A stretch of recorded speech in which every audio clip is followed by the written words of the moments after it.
presentation.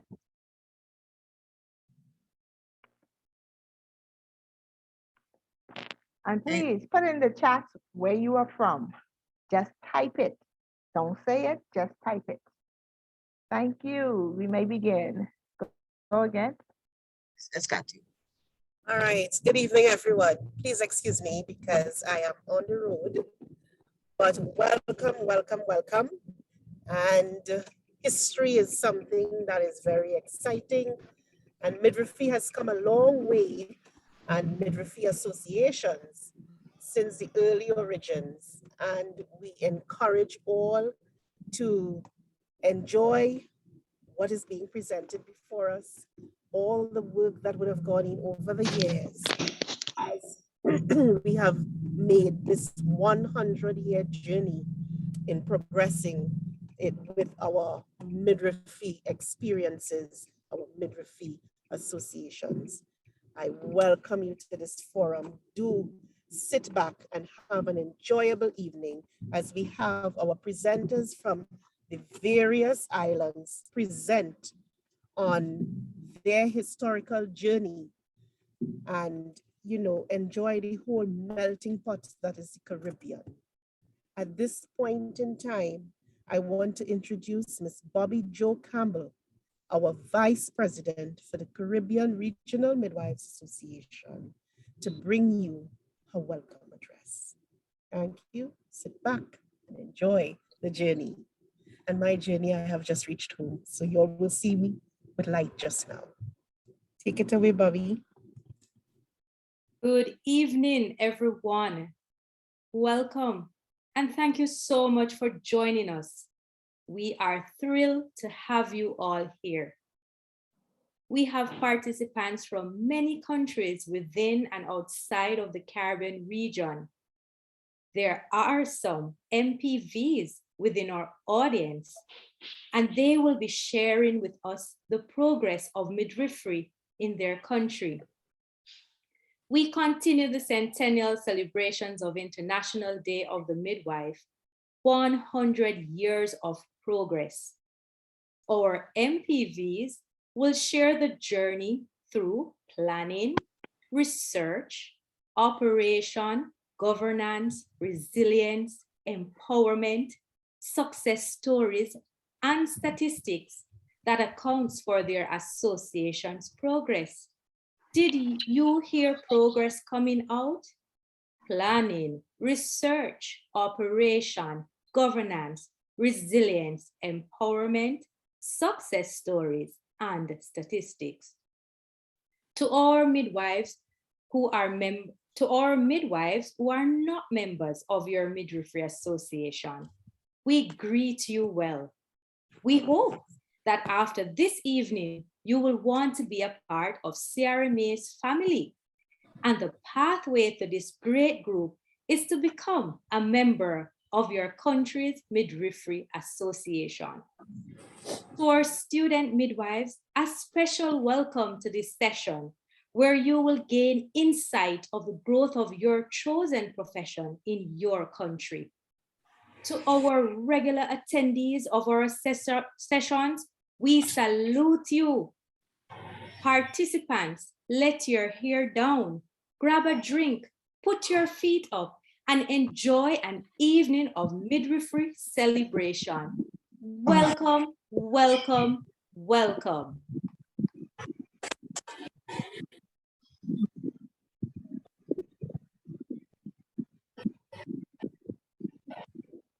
All right. Thank you so much, Bobby Jo. And moving right along on our program, we wish to introduce at this point in time, Deborah Lewis, UNFPA consultant midwife for CRMA, who will bring us some remarks. Deborah Lewis. Thank you. Thank you for the introduction, and thanks for the opportunity to bring remarks on behalf of UNFPA.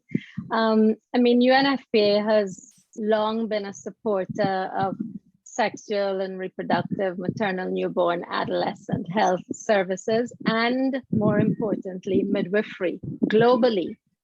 However, in fact, regionally, they have supported midwifery, starting with the first meeting of CRMA in Trinidad and Tobago around 2012, 2013. They supported that first meeting, and Dr. Vicky Camacho was actually present at that meeting, and the support has continued ever since. Midwifery and midwives are now firmly on the agenda everywhere in this region. Dr. Camacho is actually retiring later this year, but she has worked to ensure that she leaves a plan that commits to the continued support of midwifery in this region. So we have many more years of support from UNFPA to look forward to. But I want to share with you on a personal level what really is an enormous pleasure to see the growth and the increased visibility of midwives in this region. I remember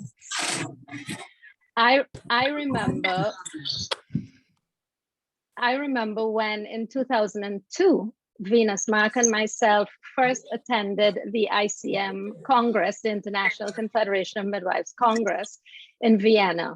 There were two representatives from the region. There were ourselves representing Trinidad and Tobago and the Jamaica Midwives Association. And then when we went to the second one in 2005 in Australia, there were three: Jamaica, Trinidad and Tobago, and Barbados. No,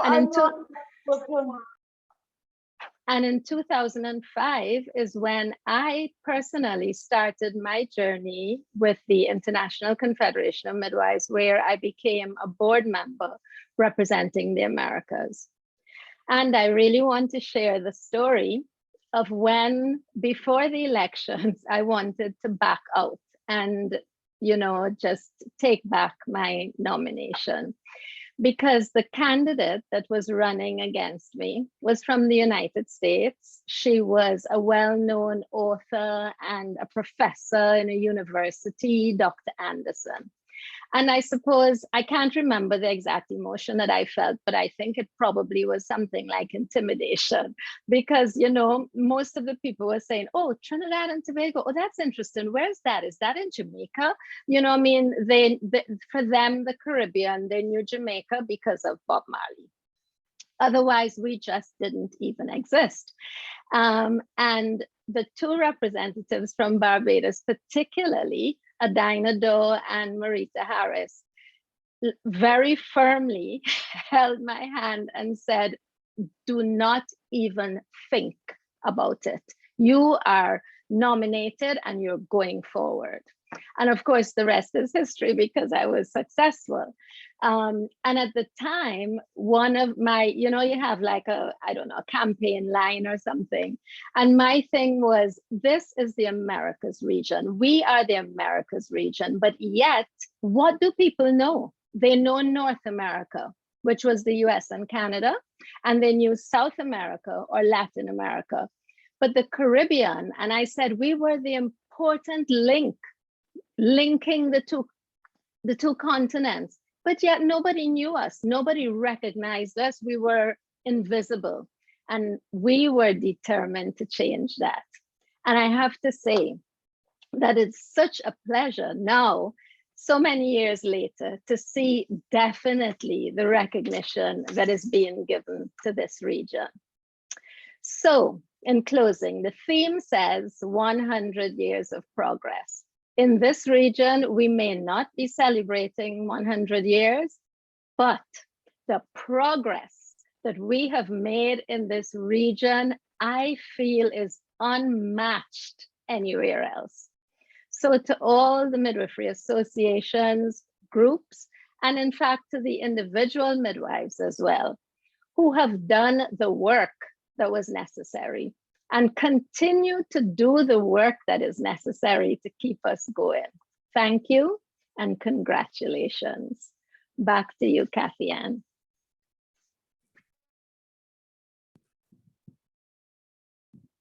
Wow. I don't know if you all feeling the excitement. Come on, put some reactions there.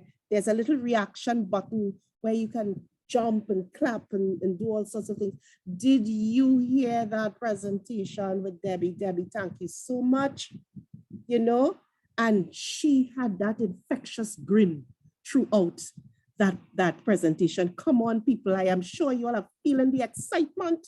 Yes, and following in Deborah's footsteps, we have our first presenter from the Isle of Barbados. Yes, Barbados, the bearded one. Yes, and we have Miss Valerie Francis Miller, the Barbados Midwives Association, who is going to speak to us about her journey. Let's welcome Miss Valerie Francis Miller. Hi, good afternoon, everyone. I would like to be able to share the screen. I'll be sharing from Marita Harris as my computer is not working well. Can you please facilitate that for me?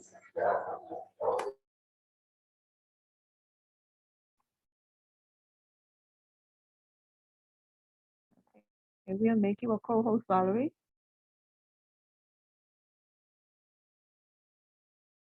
You're gonna do it, Marita Harris, me and Marita Harris, the co-host, please. Oh, okay. So make Marita Harris a co-host, Rosalind. yeah, I'm going to do that. Marita, where is the name? Marita Harris.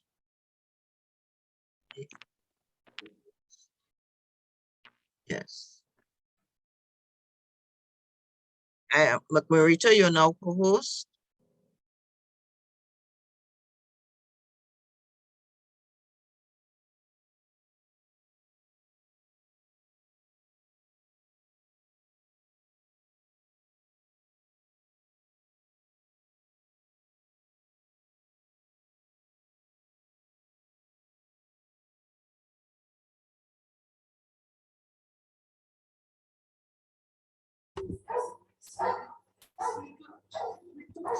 Good afternoon again, everyone. And I want to bring greetings from Barbados. So my task this evening is to, just one sec.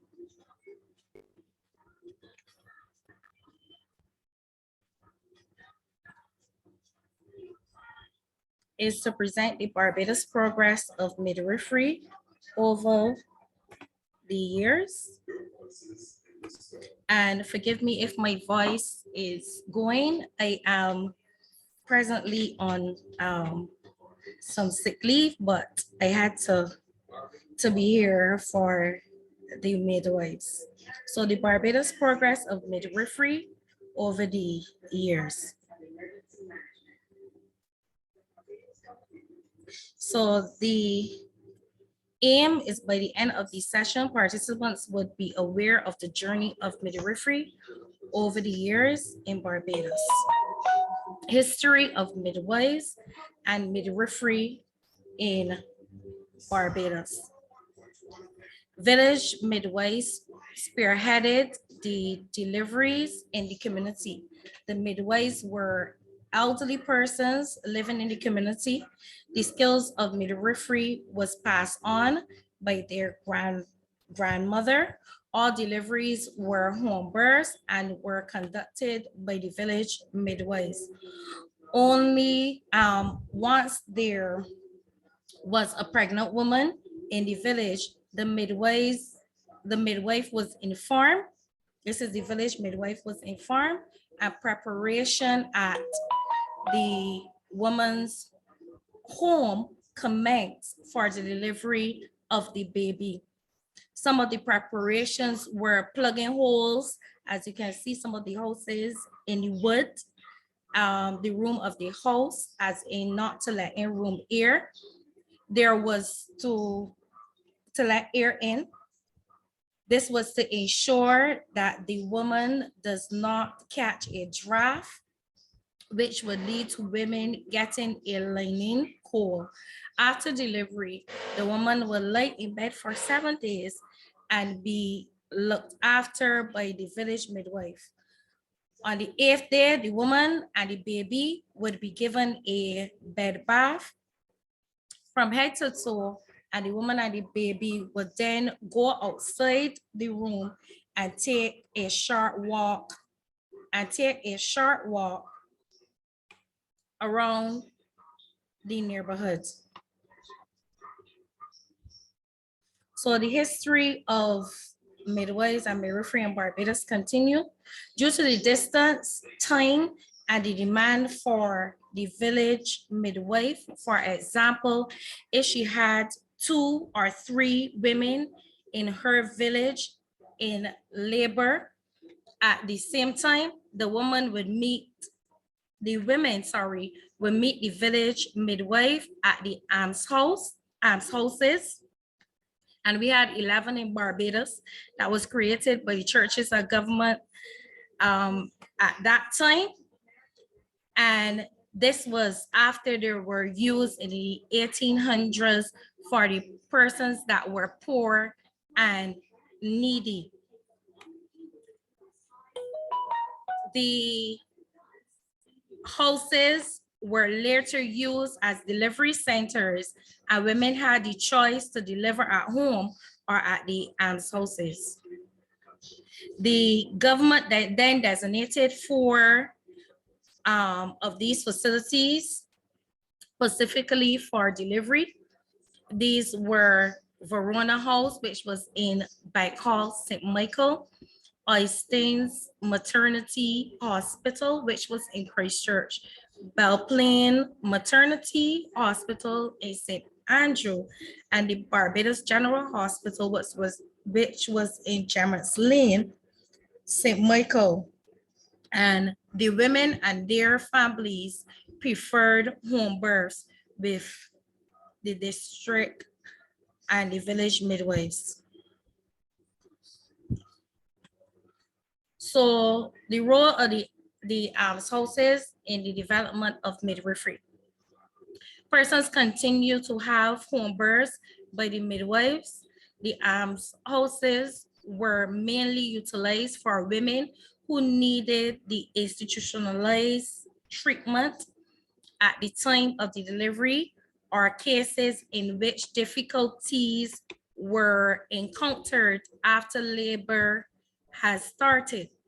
While a few parishes provided some separate accommodation for normal maternity cases at the almshouses, none of them had the type of facilities and equipment which existed at the St. Michael's Almshouse. For what could be considered like an operative delivery, indeed, the latter of so when a delivery was seen like it was supposed would become difficult, they will go to the houses. Indeed, the latter had a very satisfactory midwifery department with separate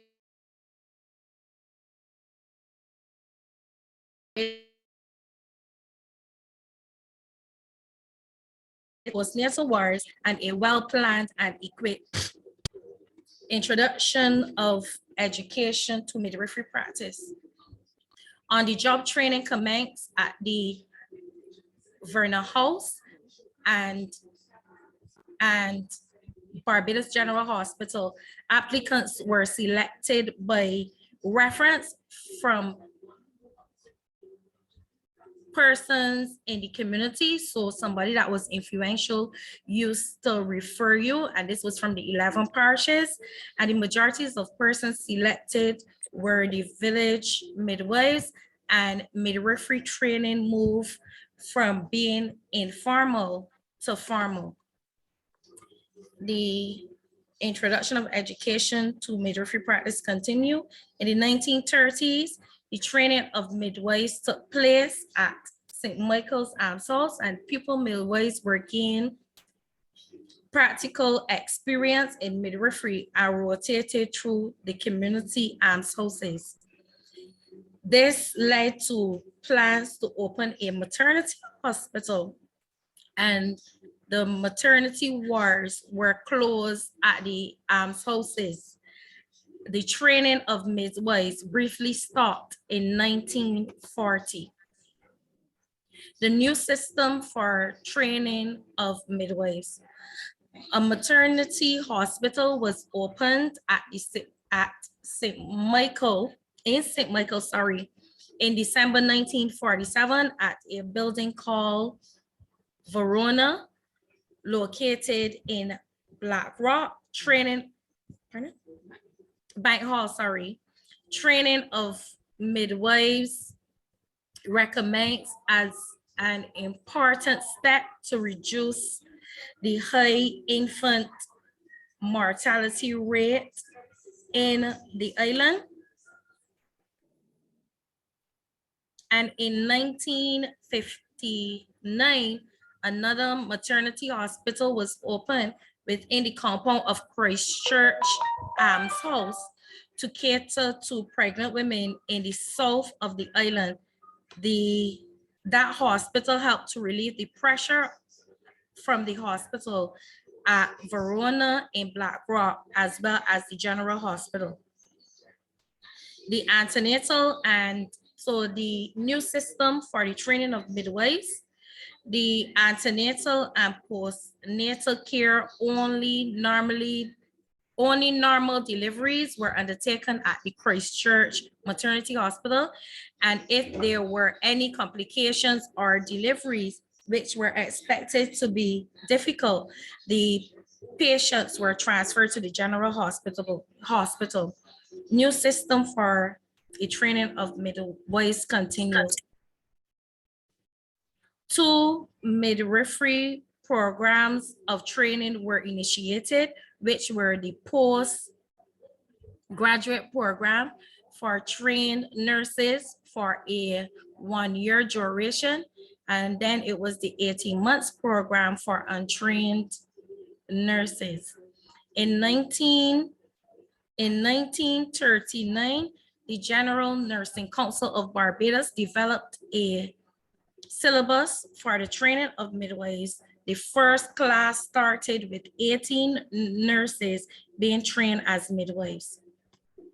The introduction of education to midwifery practice. Midwifery education became regularized through the Tertiary School of Nursing in 1960. Girls left the comprehensive school and applied to the Tertiary School to be in the midwifery program as pupil midwives. This was the direct entry program, and it lasted for 2 years. In 1960, the country opened the Queen Elizabeth Hospital, followed by the St. Joseph Private Hospital, and all deliveries became institutionalized in the 1960s. In the 1980s, the Barbados Community College took over the training of the midwives as a post-basic program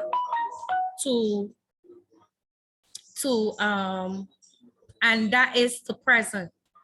The model care remains midwifery-led in Barbados up to now. Regulation.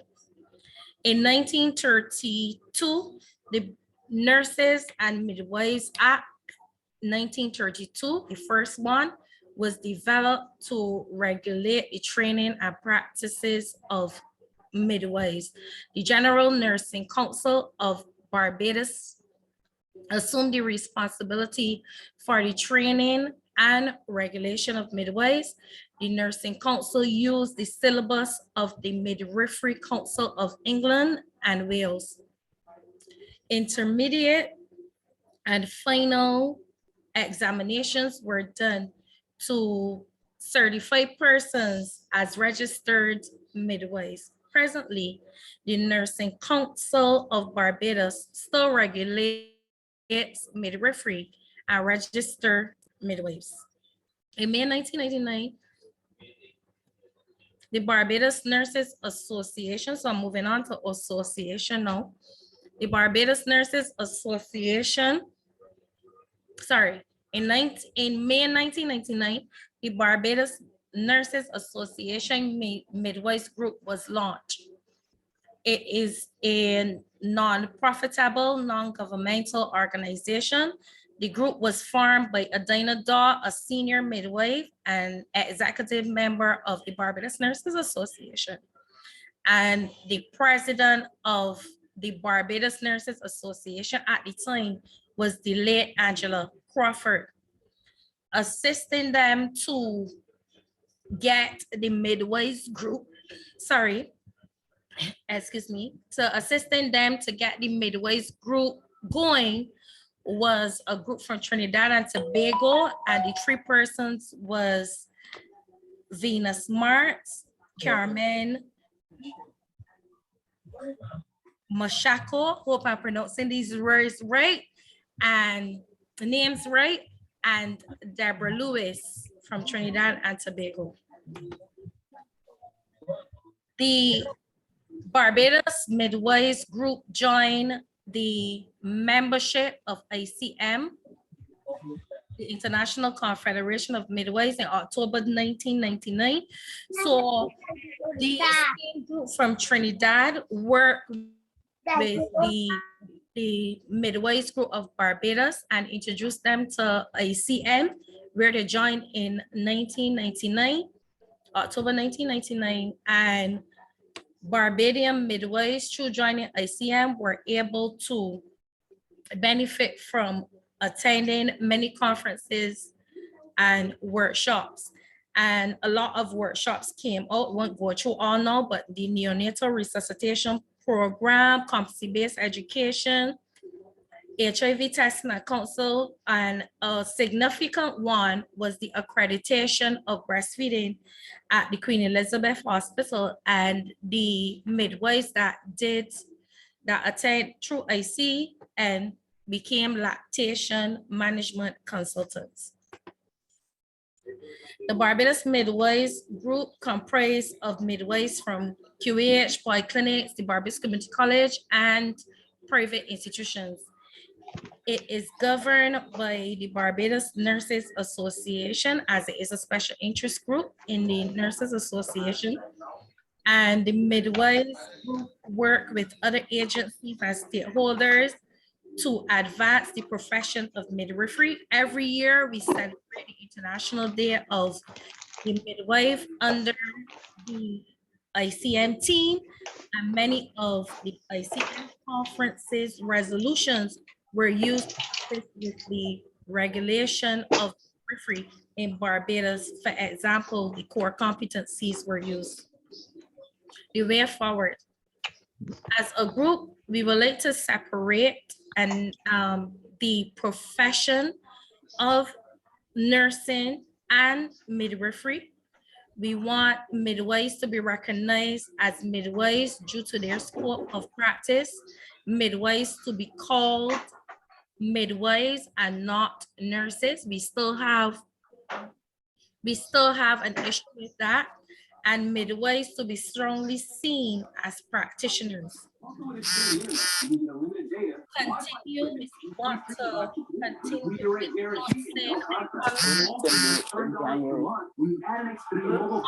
continue influencing policy and practice of midwifery in Barbados.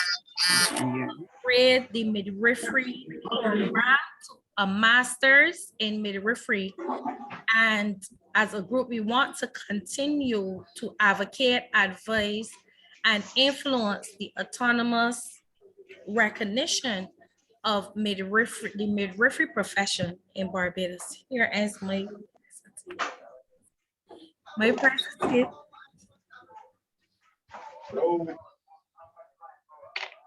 Back over to you. Okay. And thank you so much, Ms. Valerie Francis Miller. Yes, a house note to those with the mics on. Could you turn your mics off, please?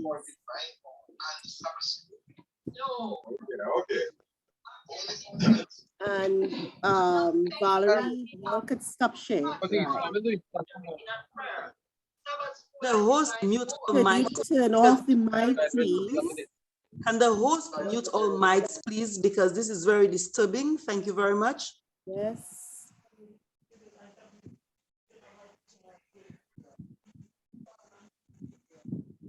Right.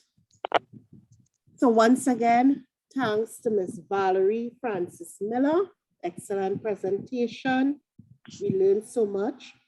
She presented, she spoke of the Education, Regulation, and Association. And you know, it's, you wonder if it was coincidence that the acronym spells ERA, and ERA being a long and distinct period of history. And midwifery has that indeed. So we're moving right along to welcome now Ms. Eteldra James from the Dominica Midwives Association to tell us about their history. Ms. Eteldra?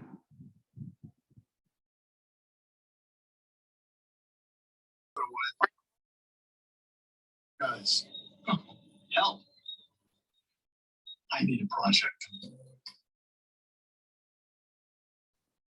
Okay.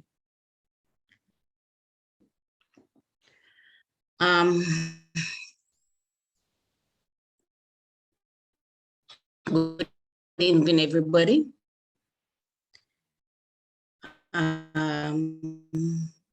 Technically, I cannot, so you will not be seeing my face for a little bit, but you should be able to hear me, okay? Okay, this is as told by midwives. Initially, babies were delivered by what is locally known as the Shas farm. That is a woman who had no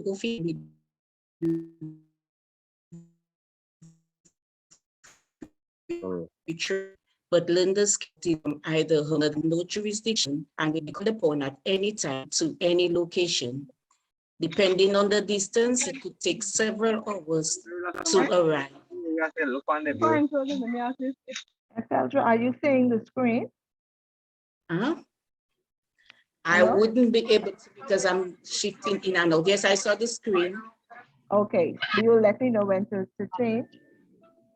Oh, if as I am reading, I am seeing it, no. Because I don't know what to do this. Okay, you can go down to number, the second slide.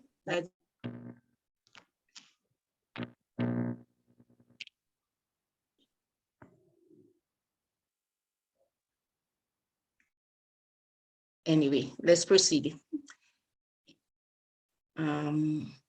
As I was saying, the Shas farm had no jurisdiction and could be called upon at any time to any location. Depending on the distance, it could take several hours to arrive. One would have to cross rivers and ridges by foot. Miss Bernadette John, affectionately known as Ma Benoit, was Dominica's oldest surviving Shas farm. Prior to her death in 2013, one pupil from my midwifery class visited with her as part of a class project. There she explained that all maneuvers were done by hand, including turning the baby, which we now know as internal eversion. When going on a mission, all she carried with her was a sharp, small knife, some string to tie the umbilical cord, and her bullseye, kerosene inside of it with a cloth that the light at the top so that you can see something like a rat. Miss Benoit proudly stated that she never lost a mother. Herbs such as Fay 12, or what is known as the three-leaf clover, was used as oxytocic agent, and the broadleaf or plate was used to control hypertension. After the placenta had been removed, its burial was the responsibility of the family. This was done to prevent bad omen. The mother would be required to stay indoors for 9 days. And all holes which would allow for entry of air into the home would be blocked. for it was believed that the mother could catch a very bad cold called sweet push, what later I have come to know as puerperal sepsis. She stopped practicing around 1980, and when asked why did she stop, she responded, "Late eclewi," meaning the world has enlightened, things has changed. However, during the time of the Shasfa, and was conducted by the medical doctor and the matron. In 1931, the first midwifery ordinance was introduced, and in 1933, the first 2 pupils completed the midwifery certificate course. 3 years later, in 1936, 23-year-old Veronique Henderson of Granby, a then pupil, reported as follows. At that time, Dominica was under the British, and therefore they conducted all nursing training. It was 1 year of basic nursing immediately followed. Even though there was a maternity ward at the then Roseau Hospital, home delivery still continued in the out districts. In fact, once trained, one was expected to be assigned to the district. Roads and electricity were extremely challenging. In preparation for care, everything had to be washed by hand, then boiled and dried. Boiling was 10 minutes. Instruments were placed in enamel pails and are covered with a latch. Midwifery was no longer offered as an immediate post-RN course, and the duration of the program was increased by 6 months to make it a 1-year program. Mrs. Seraphine Bellot Blanchard, who became an RN in 1958 and was selected to do the midwifery program in 1962, according to her, there was still no district orientation and indicated that transfers were always almost immediate. She recalls being called to the matron office on a Saturday afternoon, asking her to report to the jetty on Monday morning for transfer to Dubla, that's somewhere in the northern region of Dominica. By then, improvements were made with the midwifery bag. There were forceps, umbilical scissors, a glass thermometer, tourniquet, glass test tubes for testing urine, kidney dishes, and a lamp. Sterilization was still by boiling, drying, and keeping covered. Like those before her, she would have to be alerted by a family member. On the way, mental notes had to be taken of landmarks for the purpose of her return visits. Such visits would be undertaken alone, as the nurse must continue puerperal checks until the cord was dropped. In 1967, welcomed the first Dominican obstetric gynecologist in the name of Dr. Bernard A. Sorrento. That year saw a return of mandatory midwifery training post the RN course, and the duration remained at 1 year. This time, not all graduates were sent to the district, as some remained at the hospital. Ms. Zetma Tuse, who was trained in that cohort, became a midwifery clinical supervisor simply as a result of being asked by the matron, and she accepted. Of much importance during this time, all available SHAS farms were brought to the main hospital for a 6 weeks training under the tutelage of Dr. Sorrento, and this has been corroborated by all midwives interviewed. In 1975, midwifery was slowly gaining ground as an independent practice. The midwifery program was extended to 2 years. Miss Imelda Robin James, also trained as an RN midwife, was assigned to the Northeastern District of the island, a position she held for 41 years. She also recalls the pattern of the laboring woman who come to call on her to say the patient is ready.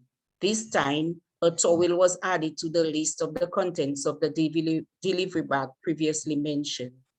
She believes that stronger bonding was developed during those periods with baby and mother. No matter the distance of the delivery, it was expected that the midwife would return the following day to observe both mother and baby. Follow-up care was still daily until the umbilical cord was dropped. However, during such times, there was a heavy dependence on silver nitrates. In addition to the sterilization methods aforementioned, alcohol was now used after drying. Ms. Robin describes having mothers with chronic non-communicable diseases and their partner or household occupants would not know about it. Slowly, she encouraged them to discuss the matter with their loved ones and invited them to come once a quarter to the health center for follow-up and diet therapy. She taught the importance of slicing the ground provision instead of just eating it like by halves. She told them that 2 slices could do, and she encouraged lifestyle habits like decreasing salts, increasing oral fluids, and exercises. Thus, it is said that she was very instrumental in the commencement of the primary care nursing formation. In 2021, the Wesley Health Center was named in her honor. By 1977, a small autoclave was in use at the island's main hospital. The staff of the maternity unit was responsible for cleaning and drying, packaging the equipment for sterilization, including the glass syringes and metal needles. At this time also, gloves were available. At this time also, gloves were available for use. However, after use, these gloves had to be washed, soaked in alcohol, and then placed out in the sun. Upon drying, the staff was responsible for repowdering these gloves for continued use. With the advent of the primary healthcare program in 1982, a new category of nursing was established, the primary care nurse. This program saw a return to the 18-month timeline given in 1944, where the program contained 1 year basic nursing followed by 6 months midwifery training. Then the midwives were sent out into the districts to work under the direct supervision of a registered nurse midwife. It was also probably around that time that the certified nurse midwife program was offered as a post-RN course, but applicants needed 5 years nursing experience as a prerequisite. At this time, needles, syringes, and gloves were now single-use items. In 2017, the Dominica State College offered for the first time a Bachelor in Midwifery course for a 2-year duration. And in 2013, the Association of Dominica Midwives was formed. Thank you.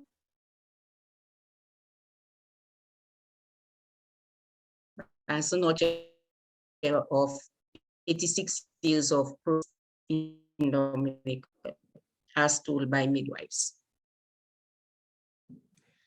Thank you, Eteldra James, for that detailed presentation. And yes, I am seeing the reactions coming. Great, great. Am I lost? We love it. We need to inspire them and encourage them. And moving right along, we are going to the island of Guyana. In Guyana, we have Miss Maria Francois of the Guyana Midwives Association, who will now make her presentation.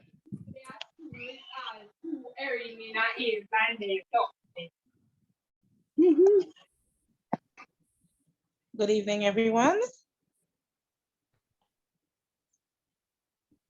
I'm Maria Francois, President of the Midwifery Association of Guyana, and I'll be presenting on the history and progress of midwifery in Guyana.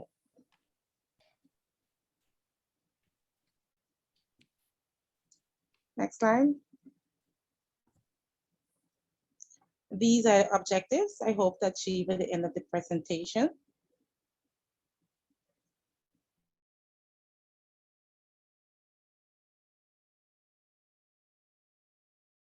Infant mortality was high due to the poor conditions of the women in relation to their squalid living conditions, poor diet, and hard work they had to perform.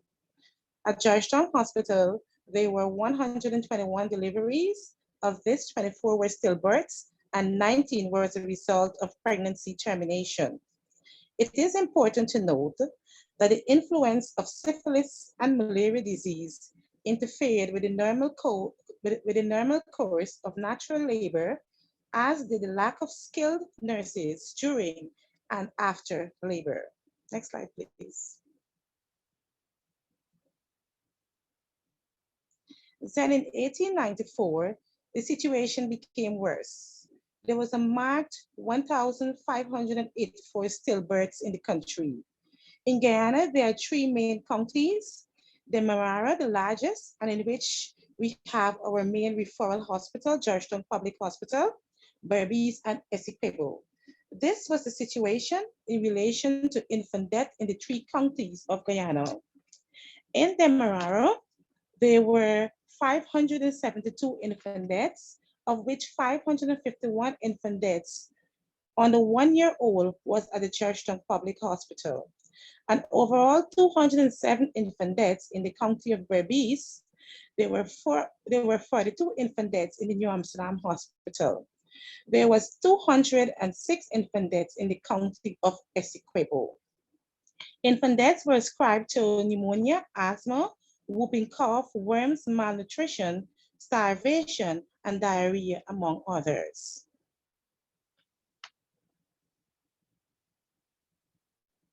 Because of the state of midwifery, greater focus was placed on improving this aspect of healthcare. Maternal and child care in Guyana was formally established as a focus area of healthcare around 1889 to 1890, with the establishment of the Children's Protection Society. The infant mortality rate of that time was excessively high, above 205 per 1,000. There was some training midwives to deliver maternity service in addition to the granny midwives. Please go back, Dr. Curtis. The maternal mortality rate was about 400 per 100,000 live births. Next.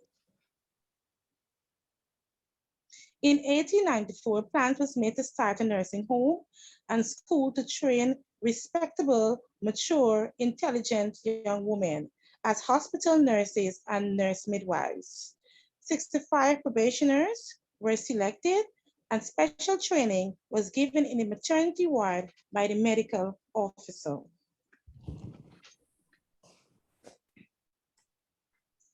In 1905, they had a 6 months midwifery training, which was introduced, and students were selected from Central Georgetown, and they were required to serve in rural communities on completion of training. And at the end of the training, certificates were given indicating competence to deal with simple or natural labor.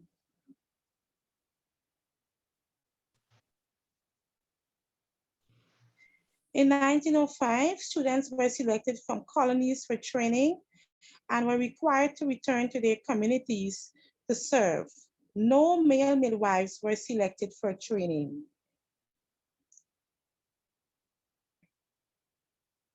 Male nurses were not trained in midwifery, but were given the opportunity to become sick room nurses.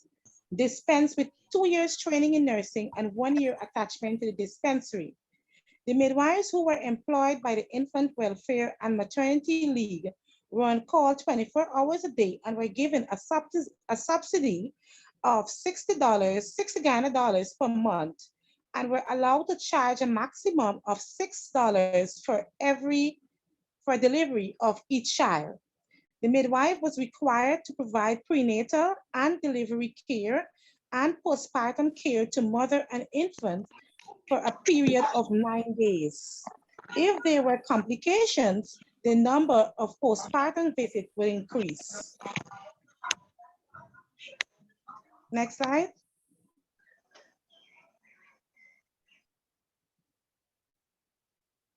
As a result of the improved care given to the mother and babies by the domiciliary midwife, there was a significant decline in infant mortality and morbidity.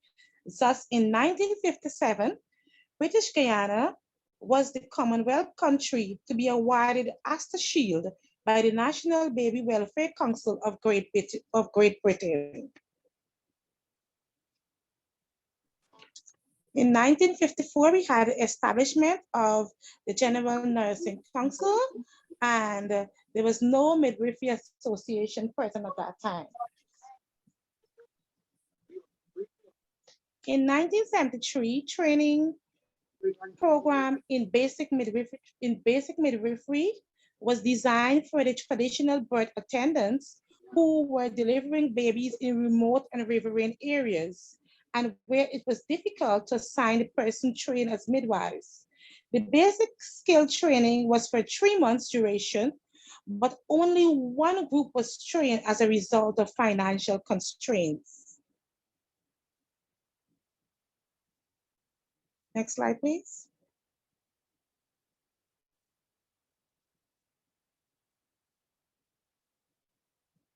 An evaluation of the basic midwifery program was conducted in 1974. And as a result of the findings generated, the duration of the training was increased to 1 year. This 1 year training had 3 intakes in 1975, 1977, and the last group completed in April 1979. In 1977, another significant event took place when for the first time 2 male nurses, Wayne Dean and Pastor Prasad, commenced the post-basic training in midwifery on 29th of November.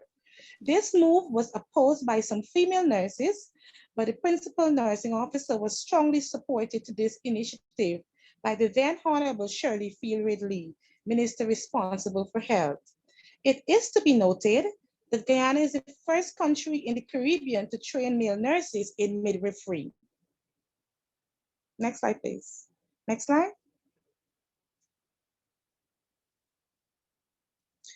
And this is an ancient picture of the New Amsterdam Hospital.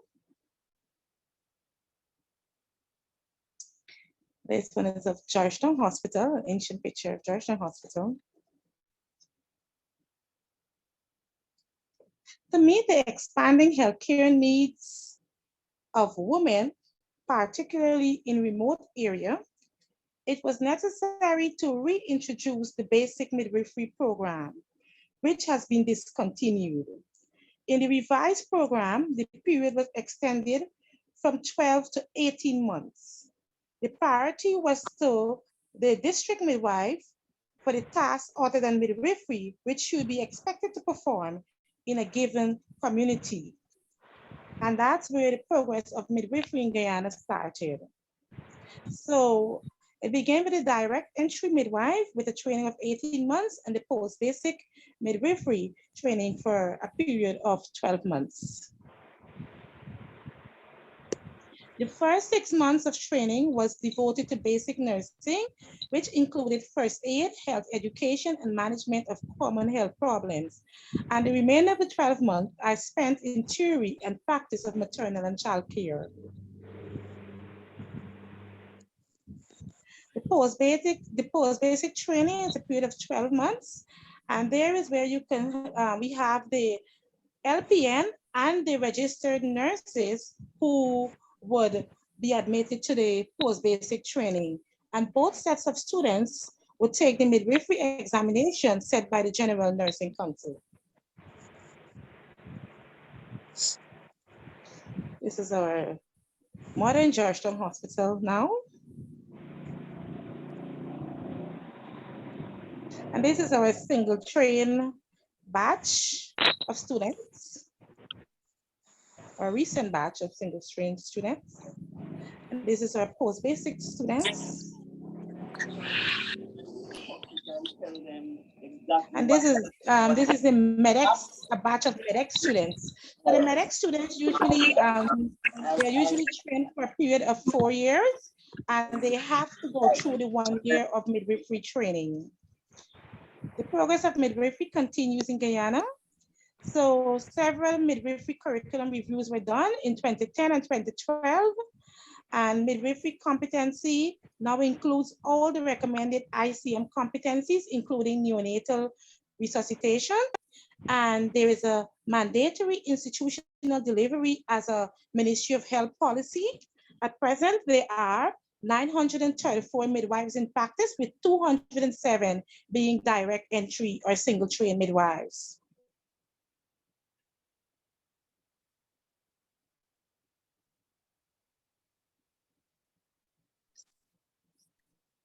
Next slide, please.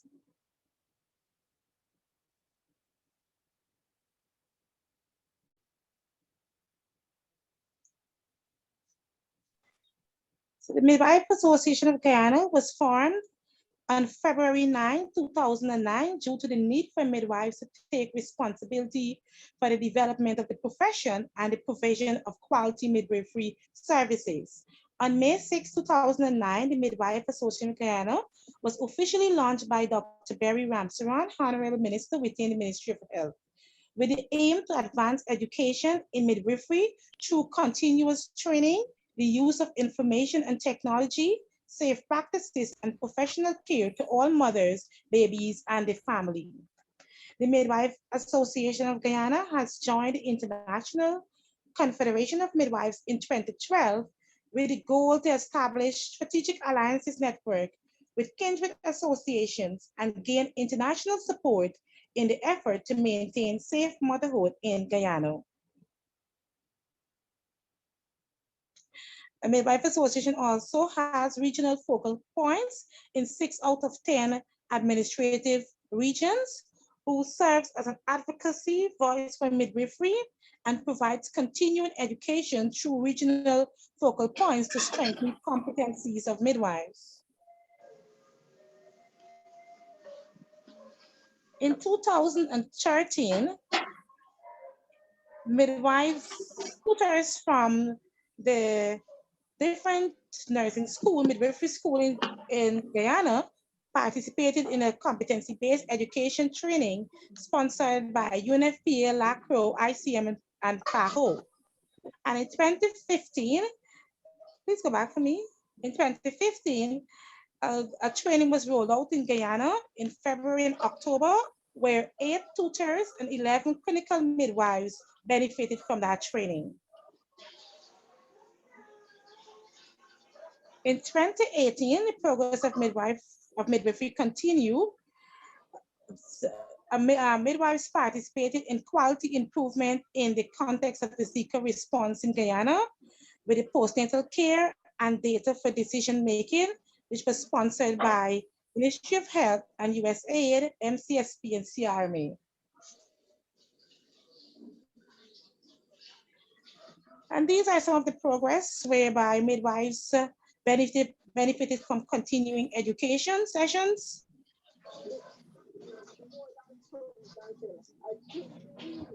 Image of the CBE training in 2013. It's an international. And CBE training in Guyana.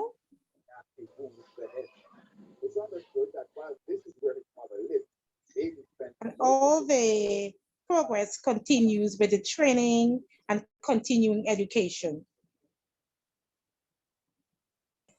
Next slide.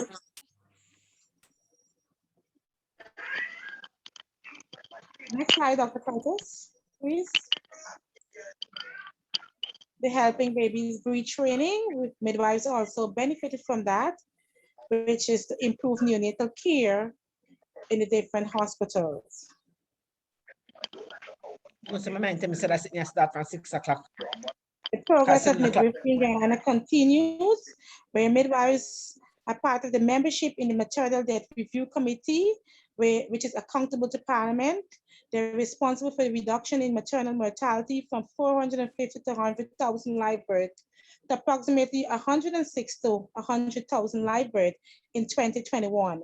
Reduction of infant mortality from 205 per 1,000 live births to approximately 24.4 deaths per 1,000 live births in 2019.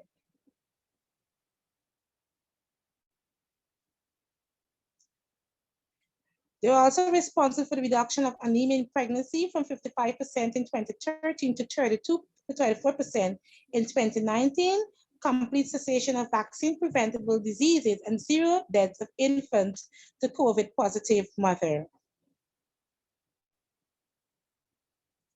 In 2013, the Cleveland University in Ohio sponsored 2 midwives on an exchange visit for 1 month. And it was done so in recognition of their residency program, so as to improve the competencies and skills of midwives. Presently, we have the introduction of our SPIPS program, which is a perinatal information system, and where all midwives will be trained to monitor that improved technology system. Thank you, and it brings me to the end of our presentation.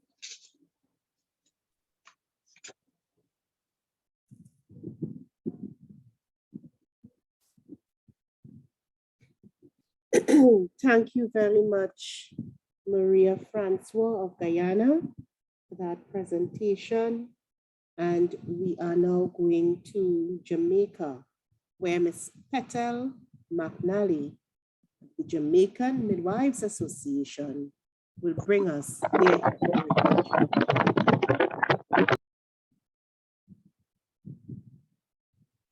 Petal McNally, over to you.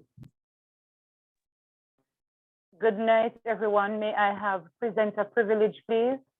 So I can share my screen.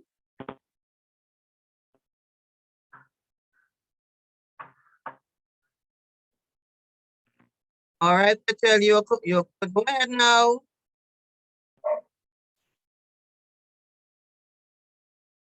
Thank you. Prime Minister said that the opposition leader needs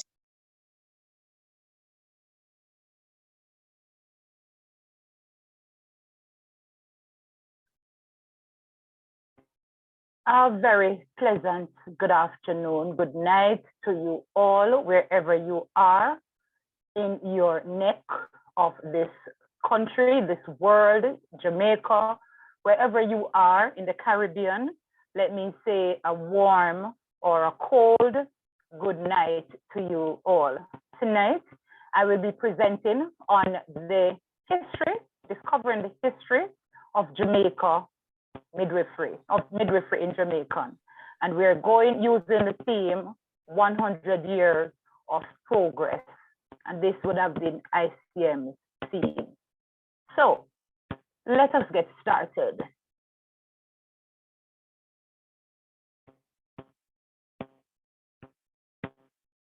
I'm sorry.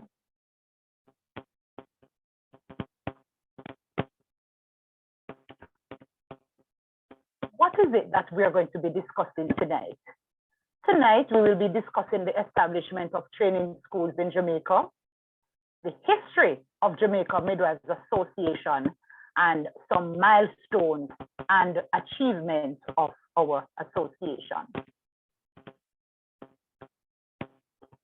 Midwifery training started in Jamaica in the year 1886, when the first 14 women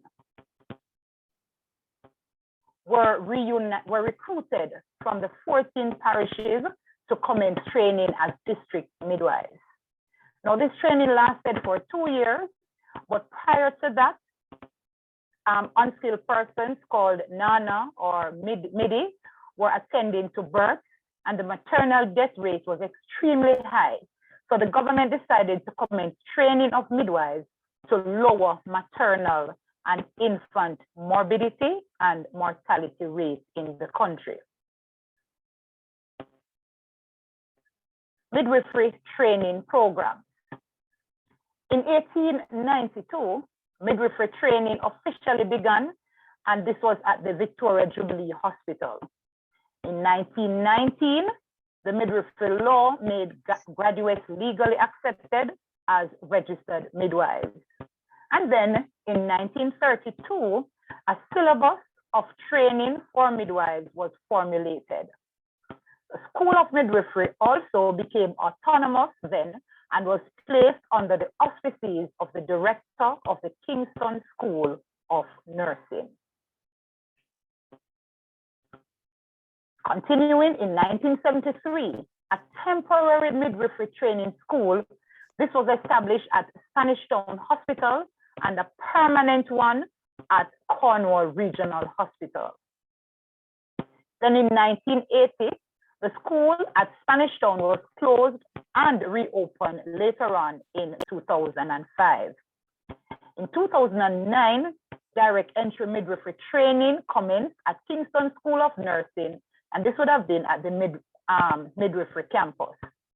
In 2014, the BSc midwifery program began at the University of Technology, now known as the Caribbean School of Nursing. Continuing midwifery training program in Jamaica, in 2022, Cornwall, 50 Halfway Tree Road, and Spanish Town all had their final graduation exercises, as the training of midwives are now being offered at the University of Technology. Now, the birth of Jamaica Midwives Association. Then matron of the Victoria Jubilee Hospital, Alexandria Anderson, sympathetic to the plight of basic midwives who had to endure much hardship and lacked proper presentation. She rallied a group of like-minded individuals who formed a steering committee that set events in motion that would birth the formation of Jamaica Midwives Association on the 30th of June, 1960. Ms. Anderson was unanimously elected as the association's first president. Now, when we look at some of Jamaica Midwives Association's achievements, in 1962, Jamaica Midwives Association established an annual autumn school for midwives as a continuing educational program geared as a refresher's course and give updates on new practices. Also, to aid midwives obtaining hours, CME hours for relicensure. And this is done biannually and it is still ongoing. Then in 1964 and 1965, Jamaica Midwives Association was able to publish its first and second medical magazine. In 1978, reclassification of midwives. Now the group was removed from the technical support group and placed as a subgroup under nursing. The group also achieved grading as midwives, grading of midwives as registered midwives. Job description and midwifery group levels 1 and 2 were presented and accepted by the government of Jamaica. In 1979, Jamaica Midwives Association became the bargaining body for all midwives. Continuing with JMA's achievements. In 1980, midwives then were the only group working 24 hours a day and 7 days per week without an official off-duty, and could leave her post on weekends without permission from the senior public health nurse or the medical officer of health. At this point, the post of midwife supervisors were accepted and 6 midwives were appointed, and an official off-duty was extended to the midwives.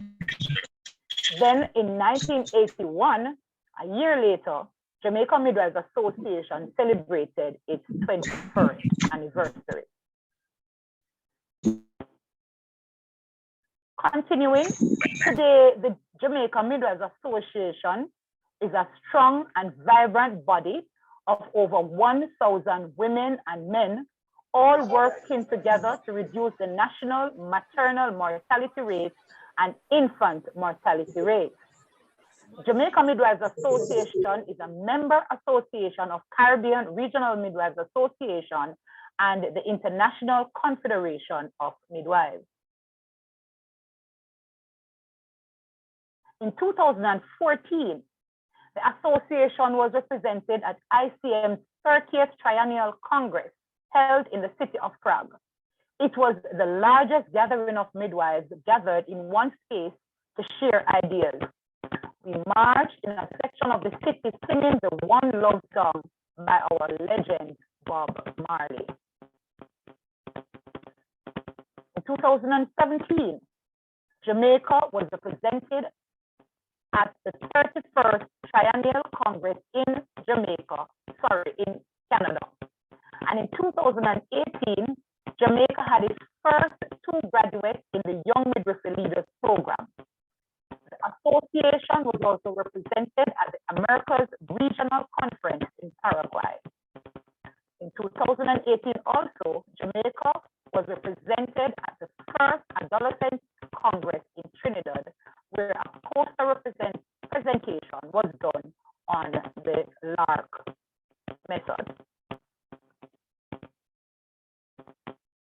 Continuing in 2018, the association hosted its first International Day of the Midwife brunch celebration at the Spanish Court Hotel in Kingston, where they honored midwives for their dedicated service to the profession.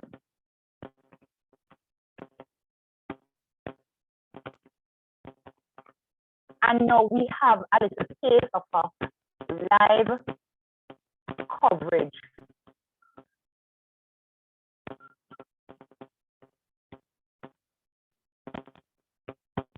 Are you able to hear?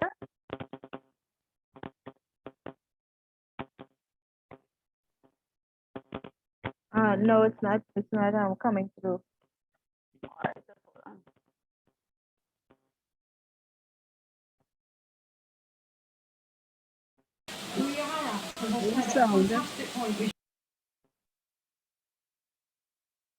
Honored for their contribution to the health sector yesterday on International Day of the Midwives. Here's CBN Live for Paul. Scores of midwives joined the international community on Saturday to celebrate the profession, reiterating the midwife crisis that there are major deficits in the midwifery workforce globally. Southport University lecturer Sarah Davis stated key issues midwives must be aware of. We are at, as I said, at a fantastic point we should celebrate, but we also have to be really alert and aware that all the gains can't be taken for granted, and that's why leading midwifery care is so important. So worldwide, from what I think about and read about, I think two of the biggest threats are, yes, over-medicalisation, which we've mentioned, but also understaffing. And I think the two things often go together. To ensure continuity in care, according to the UK lecturer, 350,000 more midwives are needed globally. While Jamaica is not on the list of countries being cited, the outline the problem urges the country's need for improvement in midwifery services. There's definite links between short staffing and mortality. There's been lots of surveys done in nursing, but it's also the same in midwifery, and there will be long-term public health effects from understaffing. Even so, David encouraged the medical practitioners to value the power of midwifery care. We need to stick together, and that's what's great about the ICM and the International Day of the Midwife. Actually, in the UK, doctors are pretty good at sticking together. We need to be that good. I don't know if it's the same here. A number of outstanding midwives were awarded for their distinctive contribution made to the health sector.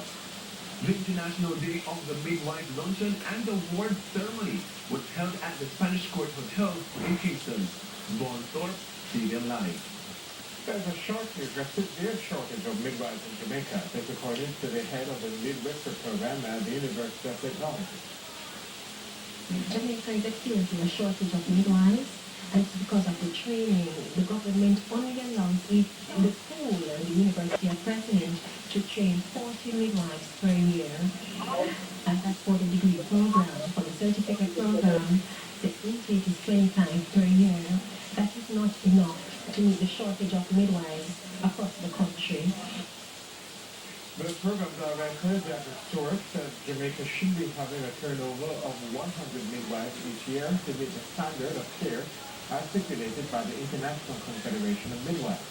She said there will be serious consequences if the situation is not addressed. We're losing our midwives to other professions simply because they are not appreciated the way they should be. And I would like the government of Jamaica to recognize our midwives for who they are, for autonomous practitioners and the contribution we're making to the Jamaican society.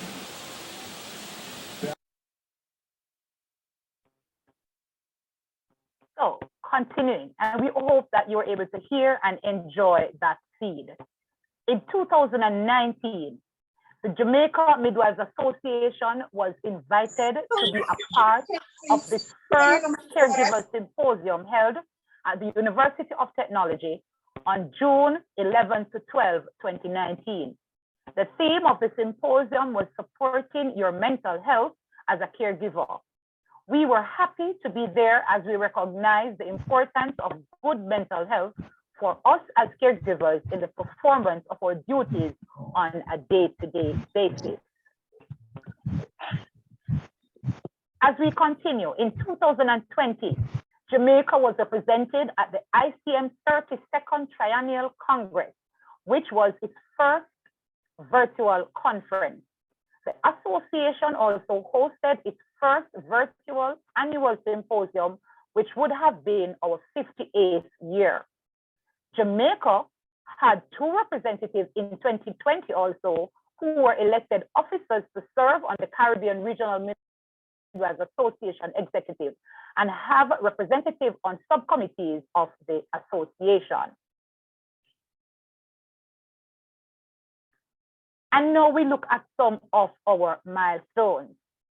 My first picture would have been 8 years ago in Prague, where they represented at International Confederation of Midwives 30th Triennial Congress. This was in 2014, and they are seen here in along with some colleagues from Barbados. I'm hoping tonight that some of our colleagues will be able to identify themselves. Also in 2019, we see our now President Campbell, and this was the 31st Triennial Congress, and it was held in Canada. My third picture would have been International Day of the Midwife for Maternal Health and Rights, and this was in 2019. The association participated in Jamaica's International Day of Maternal Health and Rights. To recognize this day, the Partnership for the Promotion of Patients' Rights in Maternal, Neonatal, and Infant Health in Jamaica hosted an outdoor broadcast and mini expo at the Halfway Tree Town Center.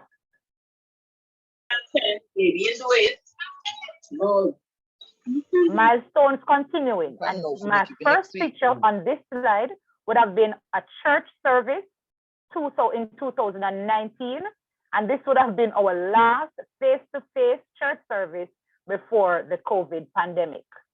My second picture is what is known as Orange Day Symposium, and this was in 2019. The association was also represented. My third picture, first International Prayer Breakfast held 2019. And this was in celebration of International Day of the Midwives. In 2019, as was said before, first Caregivers Conference, and this was at UTEC, where the association participated in a mini expose on midwifery as a role, as a profession, and the roles and responsibilities of a midwife. In 2020, you see pictures there of the year of the nurse and the midwife. So the midwives participated in the launch of this event. And then my last picture would have been 58th Annual Symposium 2020, and this was the first virtual, and you're looking at the team.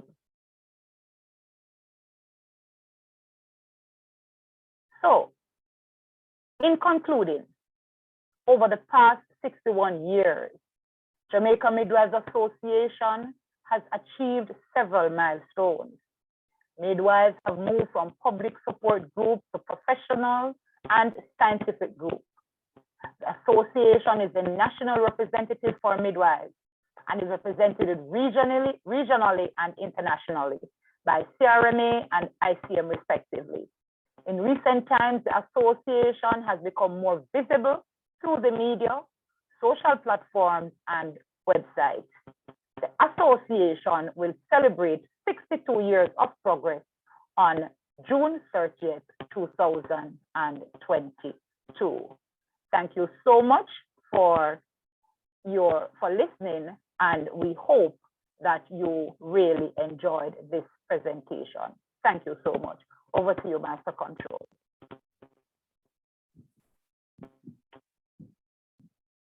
Right. Moving right along, we want to thank Ms. McNally for that presentation from Jamaica. And we are seeing some common threads in the historical journey across the islands as our presenters make their presentations. So we have coming on stream Ms. Nikisha Hazel of St. Kitts and Nevis to tell us their historical journey.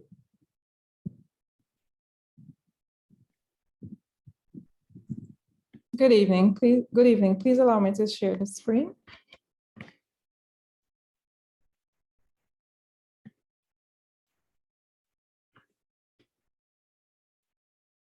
Yes, Nikisha, Ms. Hazel, go ahead.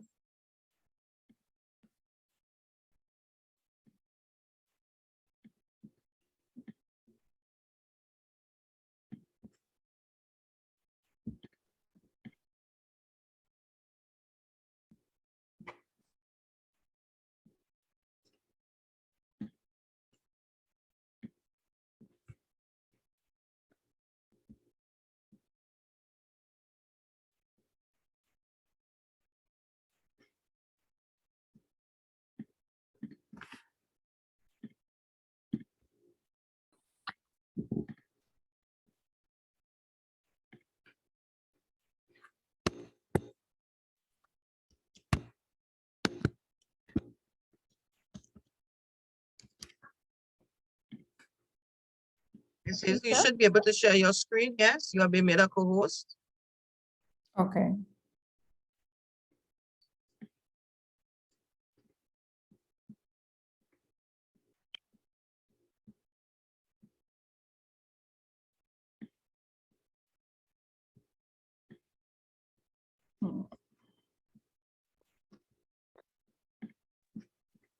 Oh, I'm not. Are you saying the green button at the bottom of your screen? Yes, but it's not allowing me.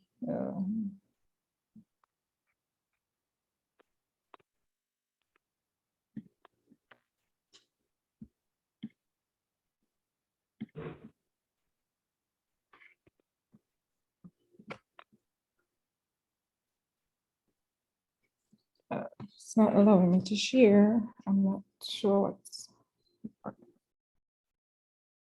When you hit the share button, what do you see?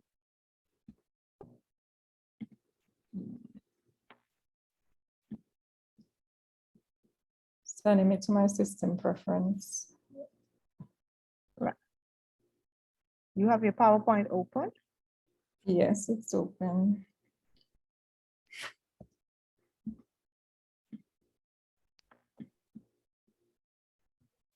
So participants, bear with us a little bit, just a little technical difficulty experiencing by Ms. Hazel. So just bear with us a few minutes.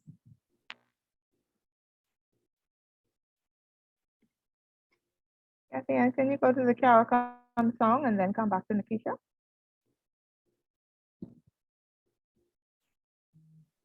Okay, I'll try to put it up, Shirley. Okay.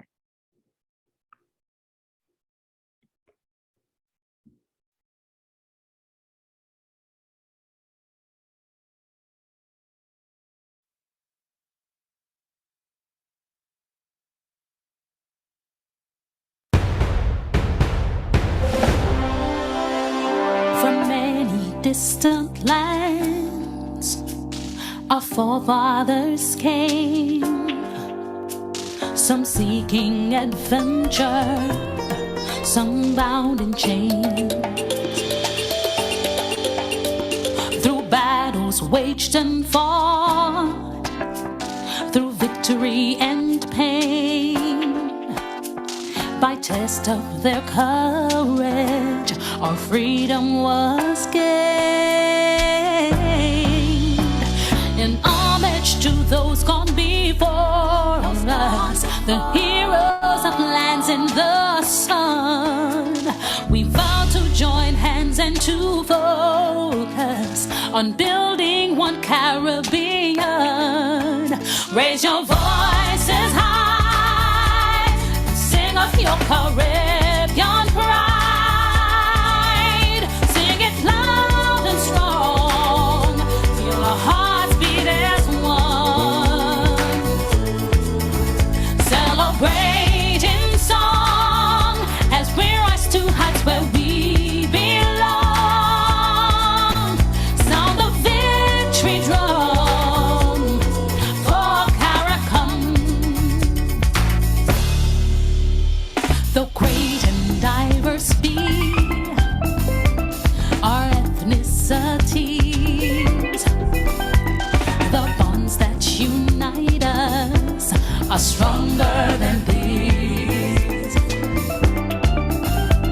We dine, we pray, we love, we dance and we play. We relate to each other, the West Indian way.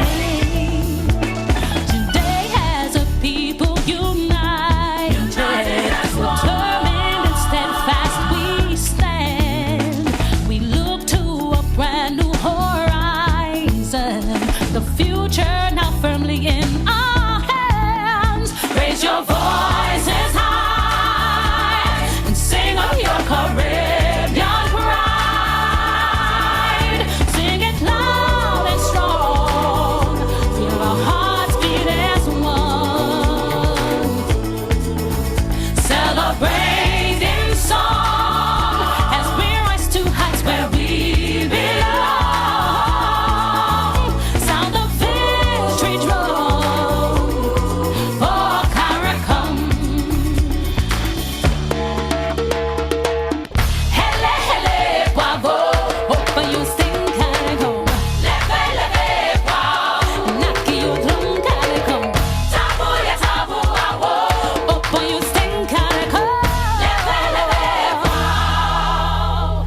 Raise your voices high and sing of your Caribbean pride. Sing it loud and strong, feel our hearts beat as one. Celebrate in song as we rise to heights where we belong. Sound the victory drum for Caracom. Hele, hele, bravo. Open your sting Caracom.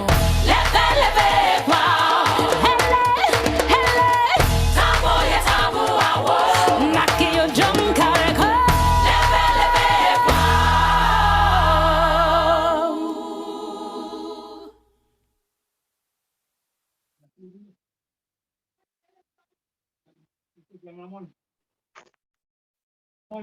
Thanks very much, dear Roslyn, for that CARICOM anthem. Okay, and I see Miss Hazel is now ready for us. Go ahead, Miss Hazel.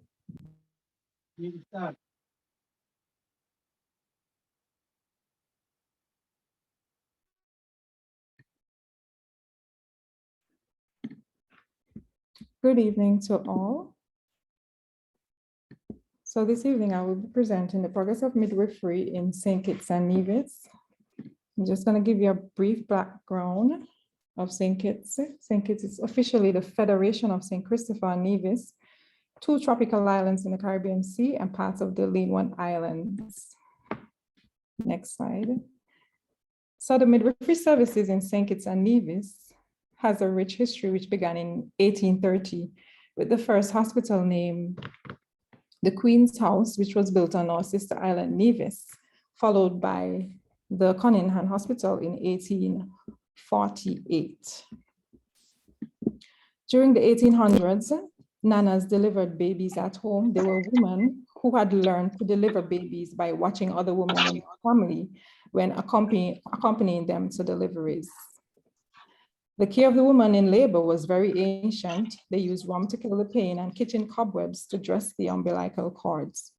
Nanas, they drank rum and also encourage their patients to do so. As a result, this ended in some postpartum hemorrhage.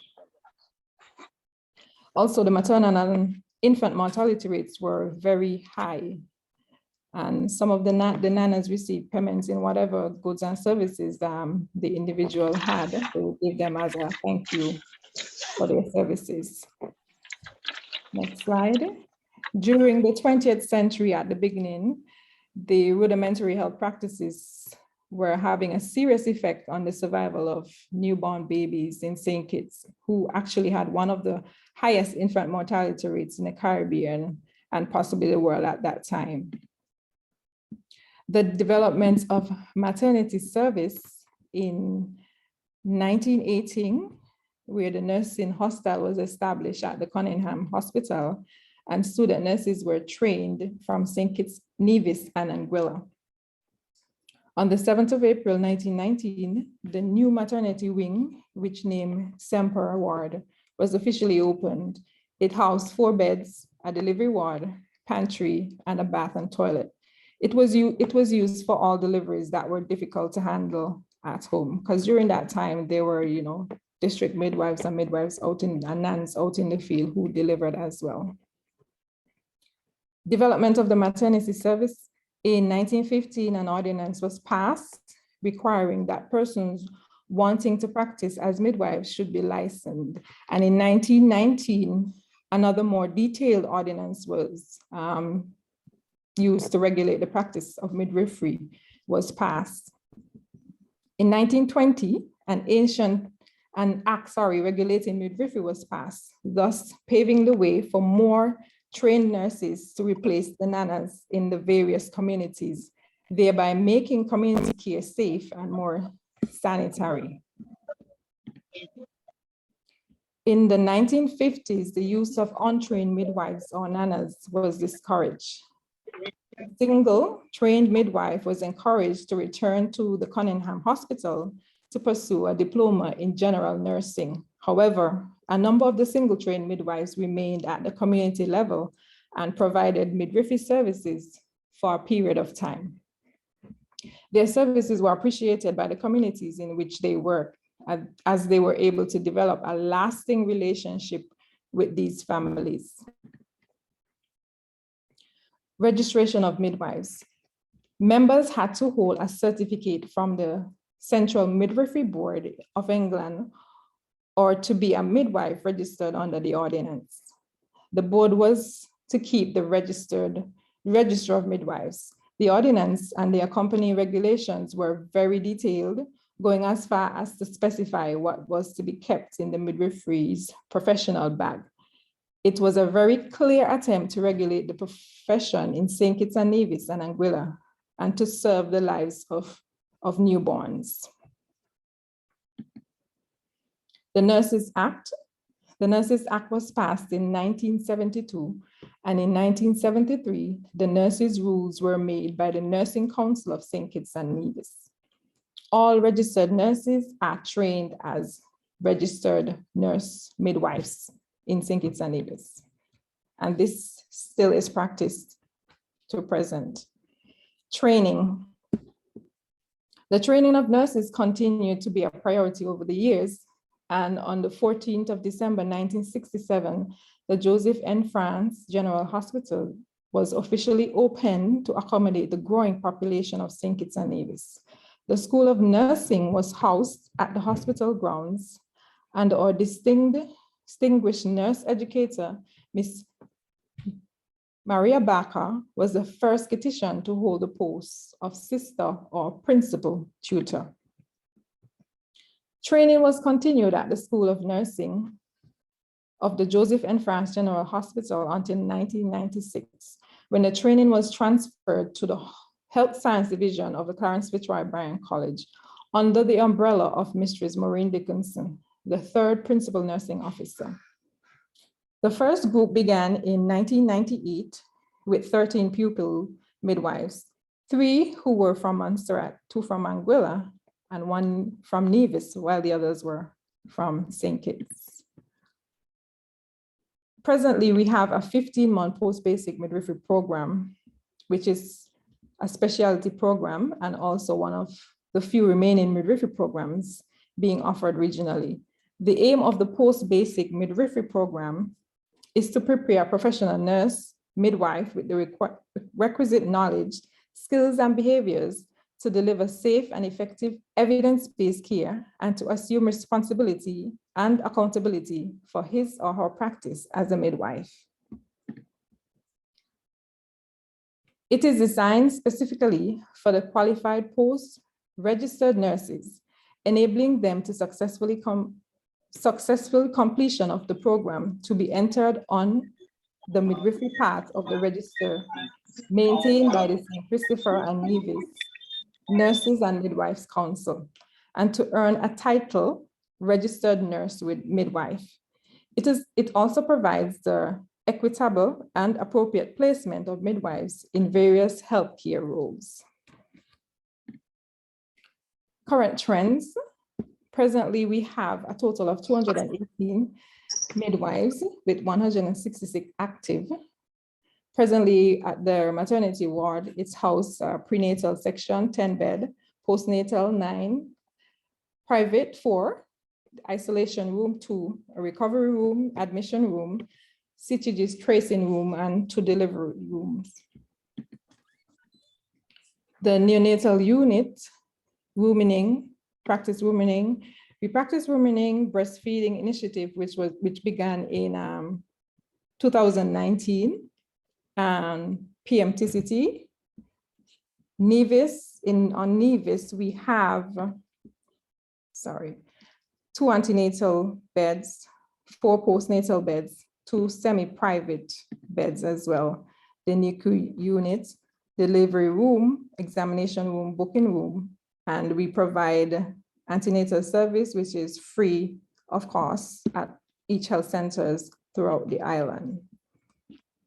Thank you. This is the end of my presentation.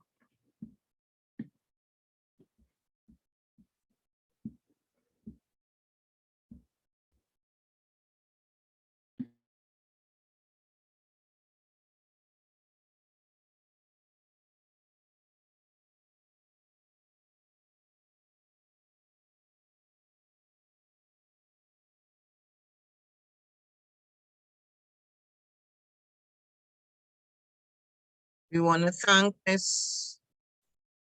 Hazel for her presentation, very informative presentation. And we'll continue along our agenda this afternoon. We'll have our program. The next group to come up will be the Bahamas. And Miss Ella Anderson will present for the Bahamas this afternoon. Okay.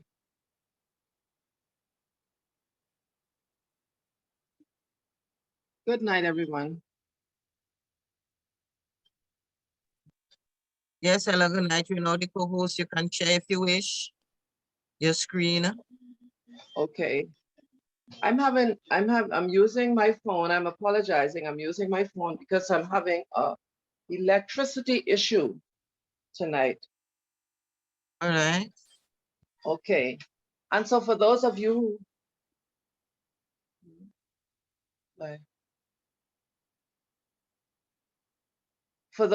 who do not know, the Bahamas comprises of 700 islands and keys.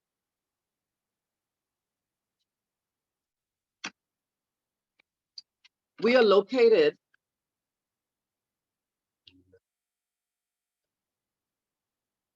in the West Atlantic Ocean. Your mic, mom, your mic.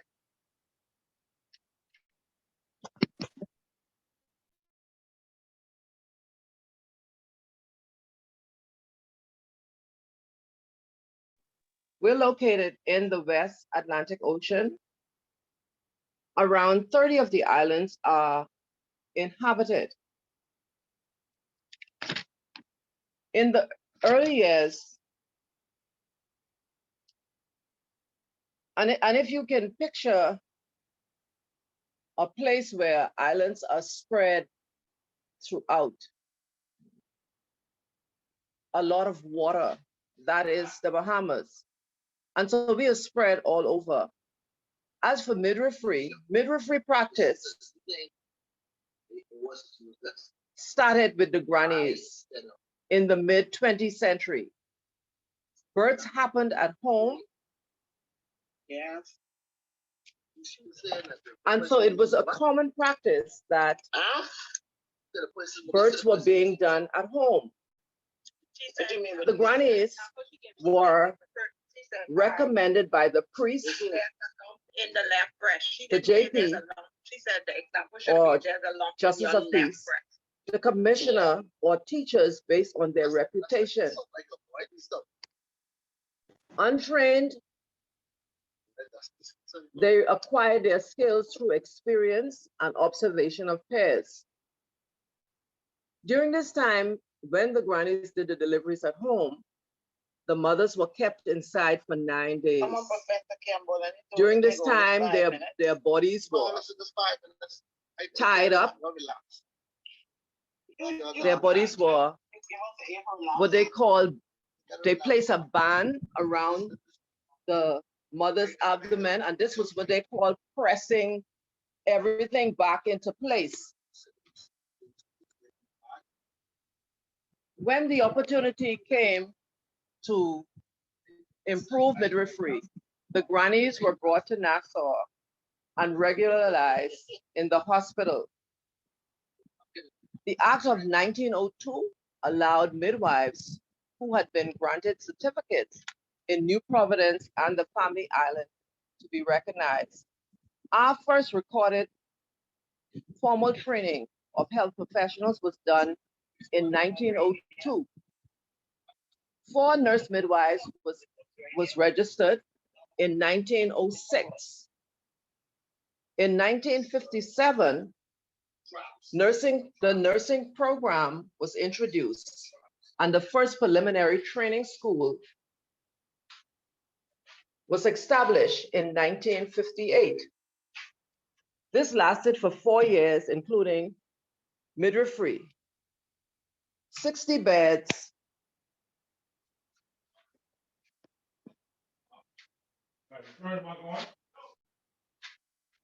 was diminished to 30.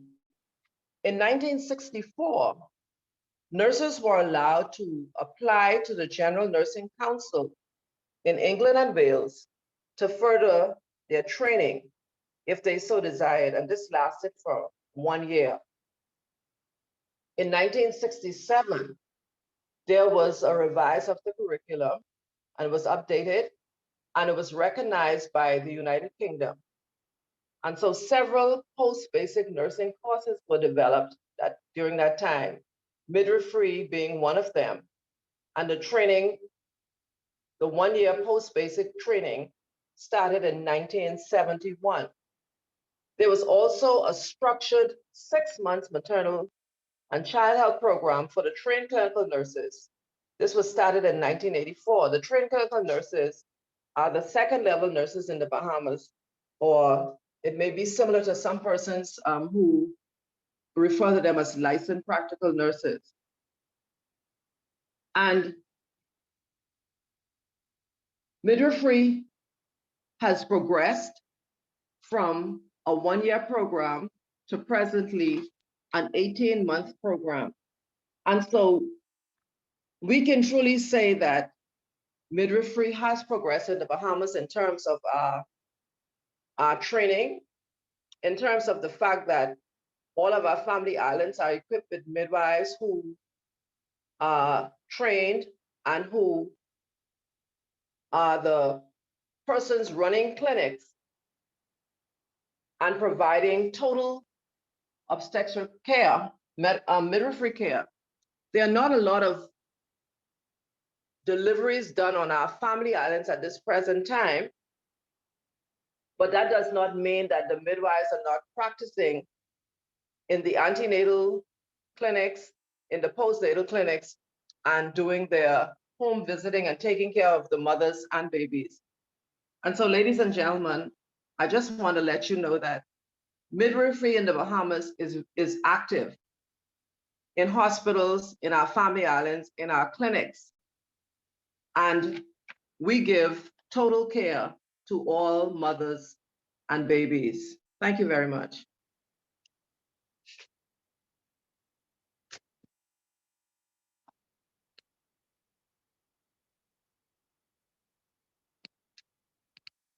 Thank you very much, Ms. Ella Anderson, for your presentation. And we want to move right along to our final presentation this afternoon, which is coming from none other than, last but not least, Trinidad and Tobago, which will be presented by Ms. Chanel Gentle Davis. Gentle Davis. Chanel? Good evening, Davis Gentle. Davis Gentle. See? Good evening. I apologize, my dear. Okay. I would just like to start off by apologizing. My Hello, internet I'm sorry. connection is very I'm back. unstable. And I'm buffering, so I hope that I would not cut off during the presentation. Katia, you can share for me, please.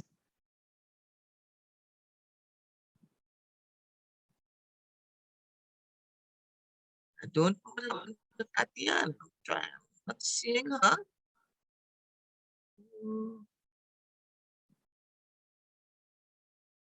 Chanel, did you send it to anyone else? Rosalind has it. Rosalind, you have it, right? Rosalind, can you share screen, please?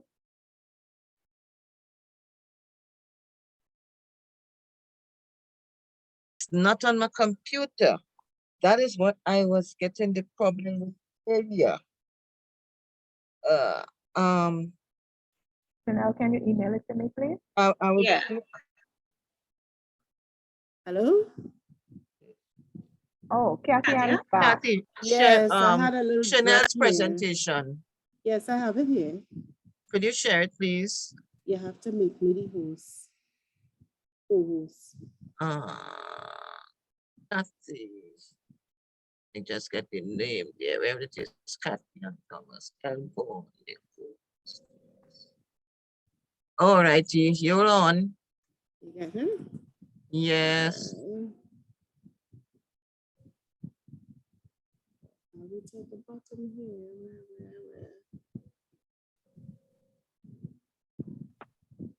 Where? 1 sec.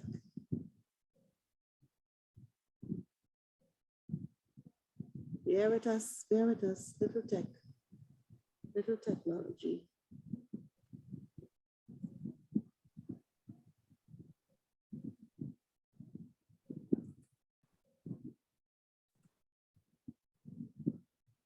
What happened? I just had to get it saved here. So bear with me. You getting through? Yeah, I getting through. Okay. It's a little glitch to get that sorted. There.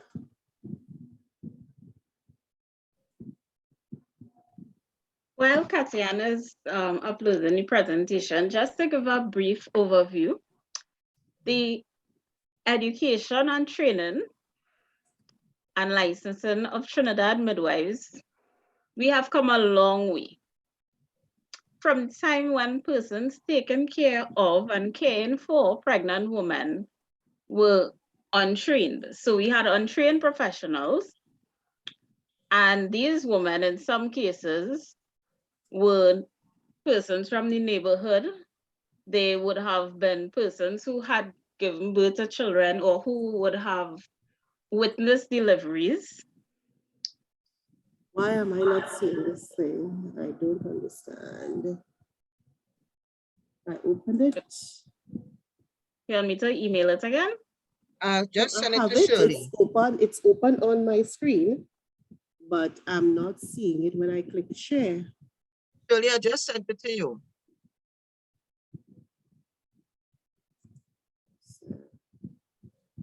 Send it to Shirley. Yeah, what Marcia sent to me. Because I have it here, but I'm not seeing it. It's not showing up when I click share screen.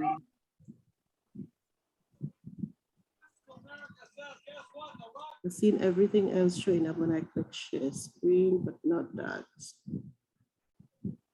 I'm not saying it yet. Do you want me Is to there share anybody it? else? Yes. Anybody else on the Yeah, presentation? Yeah, I To have it. present? Shall I share it? Okay, Oh, Marcia. Marcia, share your screen Yes. then. I'll make you Make co-host, Marcia Marcia. co-host. Marcia, you know, co-host. Yeah, go ahead. Okay.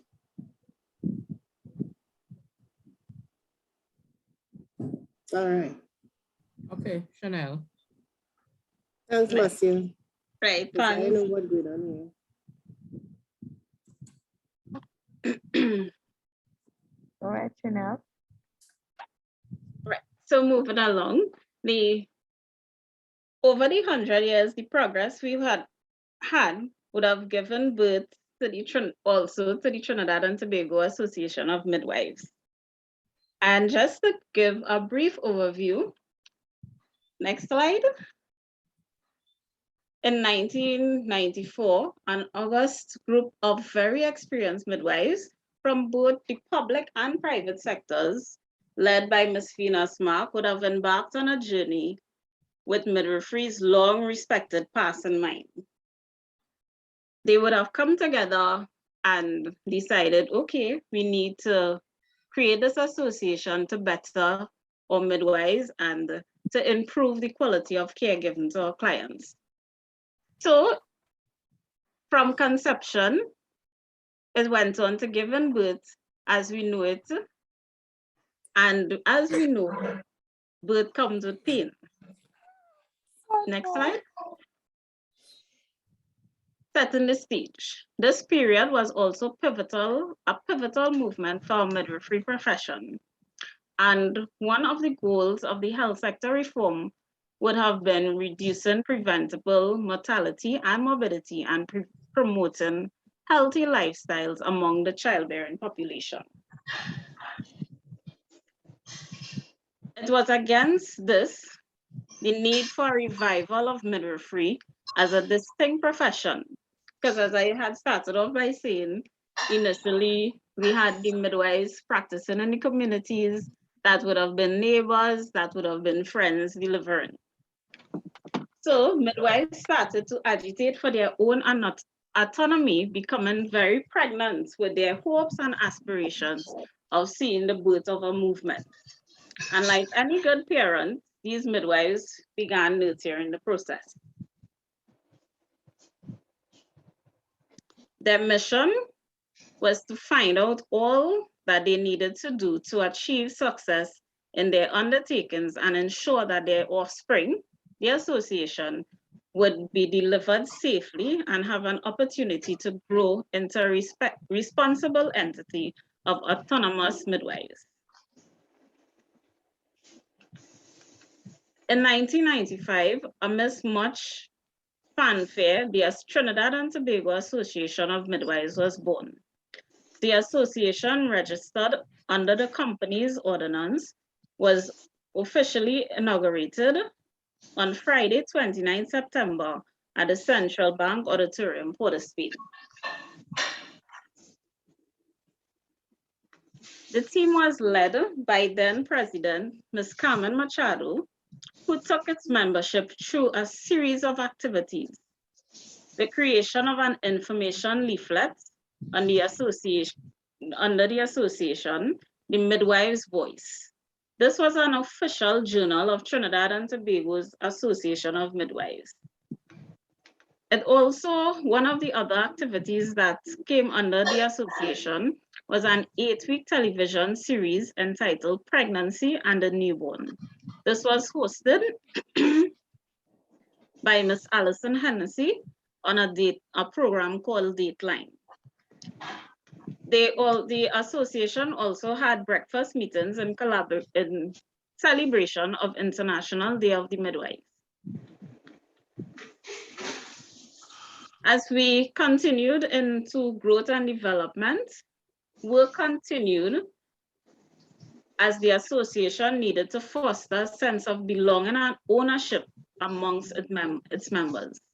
Meetings were held on a monthly basis, and while still in its infancy stage, the executive embarked on fulfilling their mandate and organized a series of events that were to culminate in the second annual seminar, The Art and Science of Midwifery, Give Birth to a Better Future.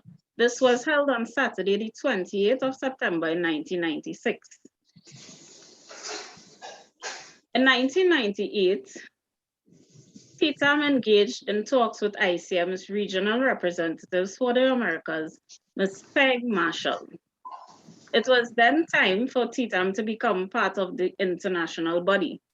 Requirements had to be met, and as TTAM embarked on this process of getting our midwives ready for enrollment. In 2003, the midwife's voice transitioned a new face. It was shiny and new. It was renamed Maternity to include information not only for midwives, but for women and their families. It showcased families supported by midwives and the growth and development of babies carefully delivered. It was a magazine for both midwives and the childbearing family. And these magazines were posted throughout our clinics. And here we have some pictures of the magazine. So you'll see the transition from Midwife's Voice to the Maternity magazine. Next slide.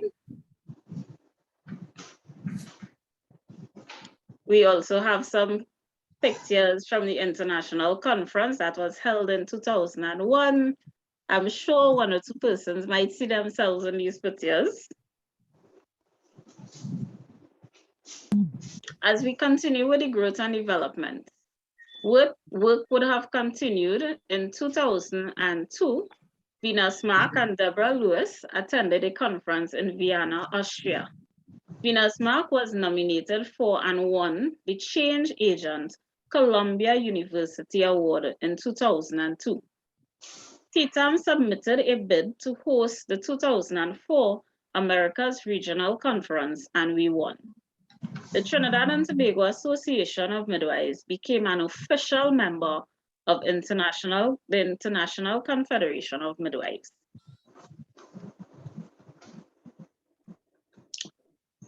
On April 23rd and 24th, 2004, ICM Regional Conference was held at Hilton Hotel, and the theme was Midwifery in the Americas, Yesterday, Today, and Tomorrow.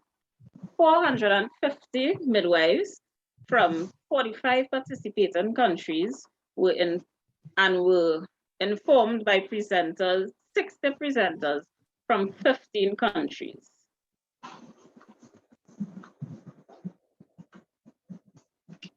Midwives came from Canada, US, the Caribbean region, and Mexico to share information on stimulating topics on education, autonomy,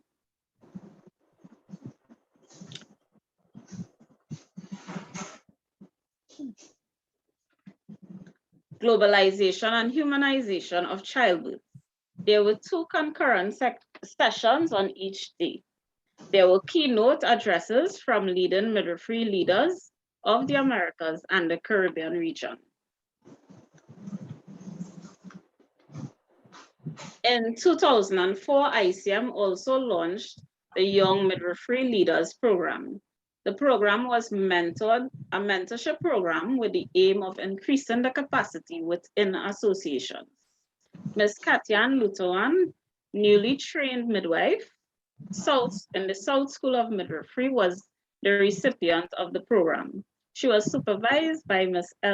Emerald Leon Williams, who was then the principal of the School of Midwifery, San Fernando.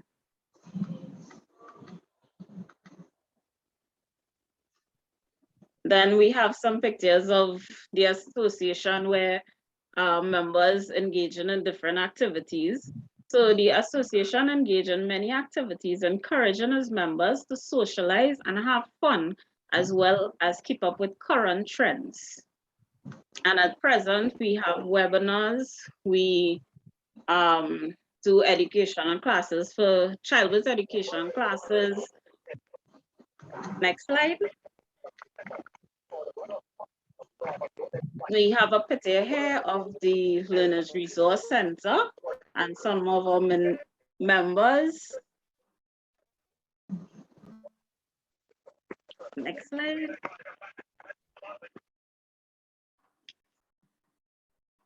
Forging forward. TTAM provides childbirth classes to the childbearing population of Trinidad and Tobago. We had in-person classes, and since the pandemic, we have now gone virtual. Members of TTAM have attended and presented at every ICM Triennial Congress since 2002. Our annual conferences were held annually up until 2018. And presently we do educational sessions. As we review our growth, we pay tribute to the pioneers, past presidents, executive members, and committee members, as well as the general membership for the strides that they would serve us well into the future. And we presently have 2 male midwives. The first male midwife we had, he graduated in 2018. And we have another practicing midwife. So we have 2 practicing male midwives at present. Next slide. Thank you very much.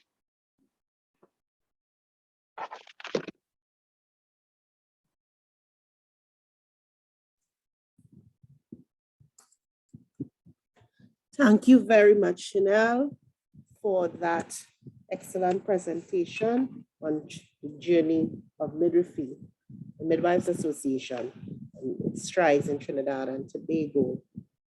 And at this point, we want to call on Miss Candelia Wilson of the St. Lucia Midwives Interest Group to give us St. Lucia's journey in midwifery. Ms. Candelia. Thank you very much. I am still disabled, so can you grant me the privilege of sharing my presentation, please?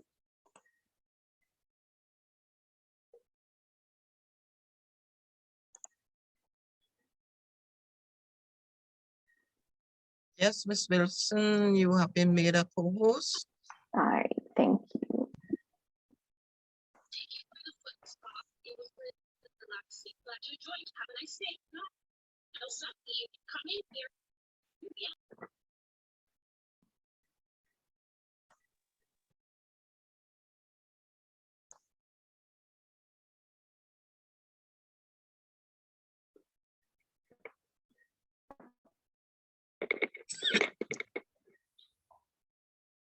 Thank you. So a very pleasant evening to our esteemed guests, our nursing leaders, my colleagues from St. Lucia, the Caribbean, and around the world. Thank you for this opportunity to share the evolution of midwifery in St. Lucia. Can everyone see my screen, my slides? Is my presentation visible? Yes, it is. Yes, it is. All right, so let's move forward.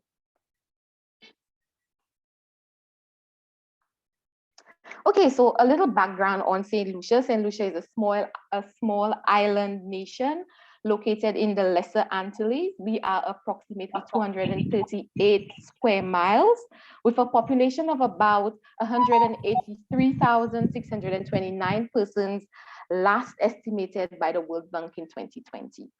Our population is divided into 9 health regions, and St. Lucia is considered an upper middle income country.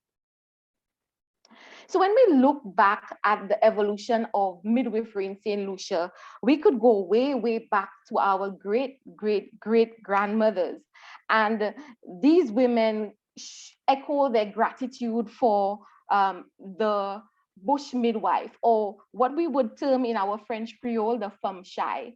So the femme chai in the early 1800s was the one who provided the midwifery care to the women in St. Lucia. So she provided no antenatal care. The women during that time, they relied on good food natural tears and the baby movements, more or less to confirm that the baby was alive and doing well. And then when the pains and contractions came, the family would alert the Femshai, and she would be called in to assist with the birth of that baby. Femshai in that time received no formal training. They were taught in some sort of an apprenticeship program. So the grandmothers would teach their granddaughters, the mothers would pass on their knowledge to their daughters, the aunts, the grand aunts to their nieces. And this is how the Femshais were created. So when the woman went into labor, she would be called and she would show up with her water jug and a thick plank of wood, and she would assist in the delivery of the baby, no matter how that baby came, head first, with first, it would not matter. She would use her skills and deliver this woman. The Femshai would catch the baby in a sackcloth. She would tie off the placenta with thread, and she would cut it with scissors. The family then would be responsible for the disposal of the placenta. All care given by the Femshai would be given at the woman's home, or wherever that woman was at the time when the Femshai was called in. Some sort of postnatal care was given by Femshai. She would mix a concoction of some leaves and herbs, tisane and sour orange, and some natural herbs would be given for a week. And hence, after what we know, we know of as the lock was given to a woman. These a combination of natural herbs, potae and cinnamon, meant to cleanse her, rid her from blood clots, and to help her process of recovery. Now, as the evolution of education now, so as knowledge increased and society became more advanced, and health and education systems became more organized, the Femshai, having no formal training, was deemed inadequate. And so the first set of midwives to receive formal education in St. Lucia were trained at the Victoria Hospital School of Nursing. Education then was separated from the health institution, and the responsibility was then moved to the Sir Arthur Lewis Community College because of international recommendations where nurses had to be trained in universities. And the call was made for nursing education to move to the Sir Arthur Lewis Community College. There they offered initially a certificate in this midwifery, and then a diploma program was offered to nurses. In order to enroll in the midwifery program, candidates had to first be registered nurses, and this is a prerequisite that still exists to date. Here we have a few pictures of our studious pupil midwives back in the day at Victoria Hospital School of Nursing. We could appreciate how cute their uniforms were back then, and that has evolutionized quite a bit. And our graduation of midwives from the Victoria Hospital School of Nursing, and the first batch from the Sir Arthur Lewis Community College. When we consider the evolution of care of midwifery in St. Lucia, first, care was given in the homes by the Femshai, right? So the women, the midwife, well, the Femshai would go into the homes to deliver women. But then, as midwives received formal training, they were then placed in health centers, now what we call wellness centers. There they would provide antenatal care, intranatal care, so deliveries were done at the health centers, and postnatal care to women. So we would appreciate that the Femshai in the home would, but now that our midwives were trained with some sort of formal education, they were able and equipped to provide antenatal, intranatal, and postnatal care to women. The Ministry of Health, however, noted that while care was being given at the health centers in St. Lucia, there was an increased incidence of sepsis, postpartum hemorrhage, and maternal and neonatal deaths in cases of complicated deliveries. More or less, once a birth required advanced obstetric care and monitoring, this would result in negative outcomes for the mother and the baby. And so in an attempt to reduce maternal and neonatal mortality and morbidity rates, improve maternal outcomes, it was made compulsory that births be performed in a secondary healthcare facility. And so all births were moved to the hospital setting. So we see the evolution from the homes to the health centers and now to the hospitals.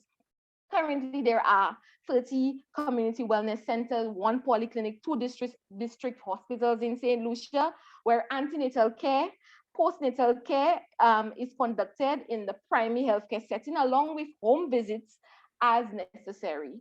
All births are conducted only in our general hospitals. We have 1 in the north, the Owen King EU Hospital, and 1 in the south, the St. Jude's Hospital. We also have 1 private hospital in the north of the island, the Tapio Hospital. So we can appreciate the evolution of care in midwifery. There are other aspects of midwifery care that we have seen quite an evolution in St. Lucia. From the initial spiritual outlook of what a midwife was, and she having, community members feeling that a midwife, the Fumshai, had some sort of supernatural powers, to now the move to a scientific approach to midwifery, evidence-based practice, assessment of our clients, providing individualized holistic care to our clients. Initially, midwifery also had this heavy reliance on herbs and the use of the use of herbs after women delivered, even during pregnancy. But then now that we have the knowledge and the skills, the trust has moved more into modern medicine and practice. Initially, the burying of the placentas was left disposal of the placentas was left to the family. But now there's proper disposal of medical waste. Also, initially, women were only provided intrapartum care. But then now we see midwives providing antenatal care, intranatal care, postnatal care, and care throughout the lifetime. So our midwives now provide care to women, babies, children, and the entire family. Quite an evolution of midwifery in St. Lucia, one that we are very proud of. Thank you.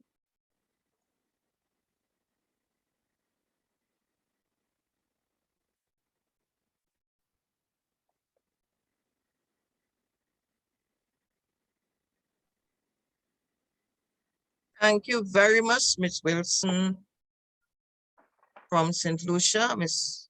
Kathy Elbone, over to you. Kathy Ann is there. Thank you. I must say, it is a wealth of history coming out tonight from the islands. It's very informative. I am seeing the participants indicating that in the chat, but we want to see some more reactions. I see 1 or 2 little claps, but we need to see some more. Let's encourage our presenters.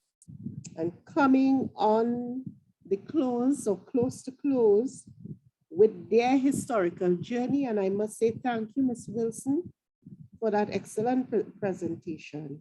And we now have the Bahamas with Miss Ella Anderson. Our She last did it.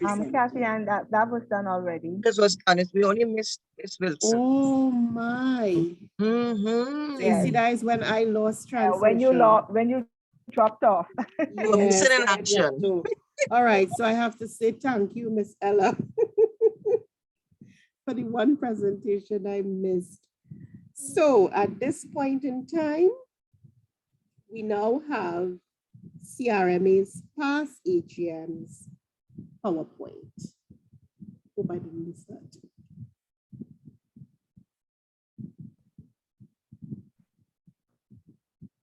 Do we have that PowerPoint? I'm not sure who's putting it up. Marcia? No, I don't know that we have that. No. Okay, I saw that on the agenda and I wondered about that.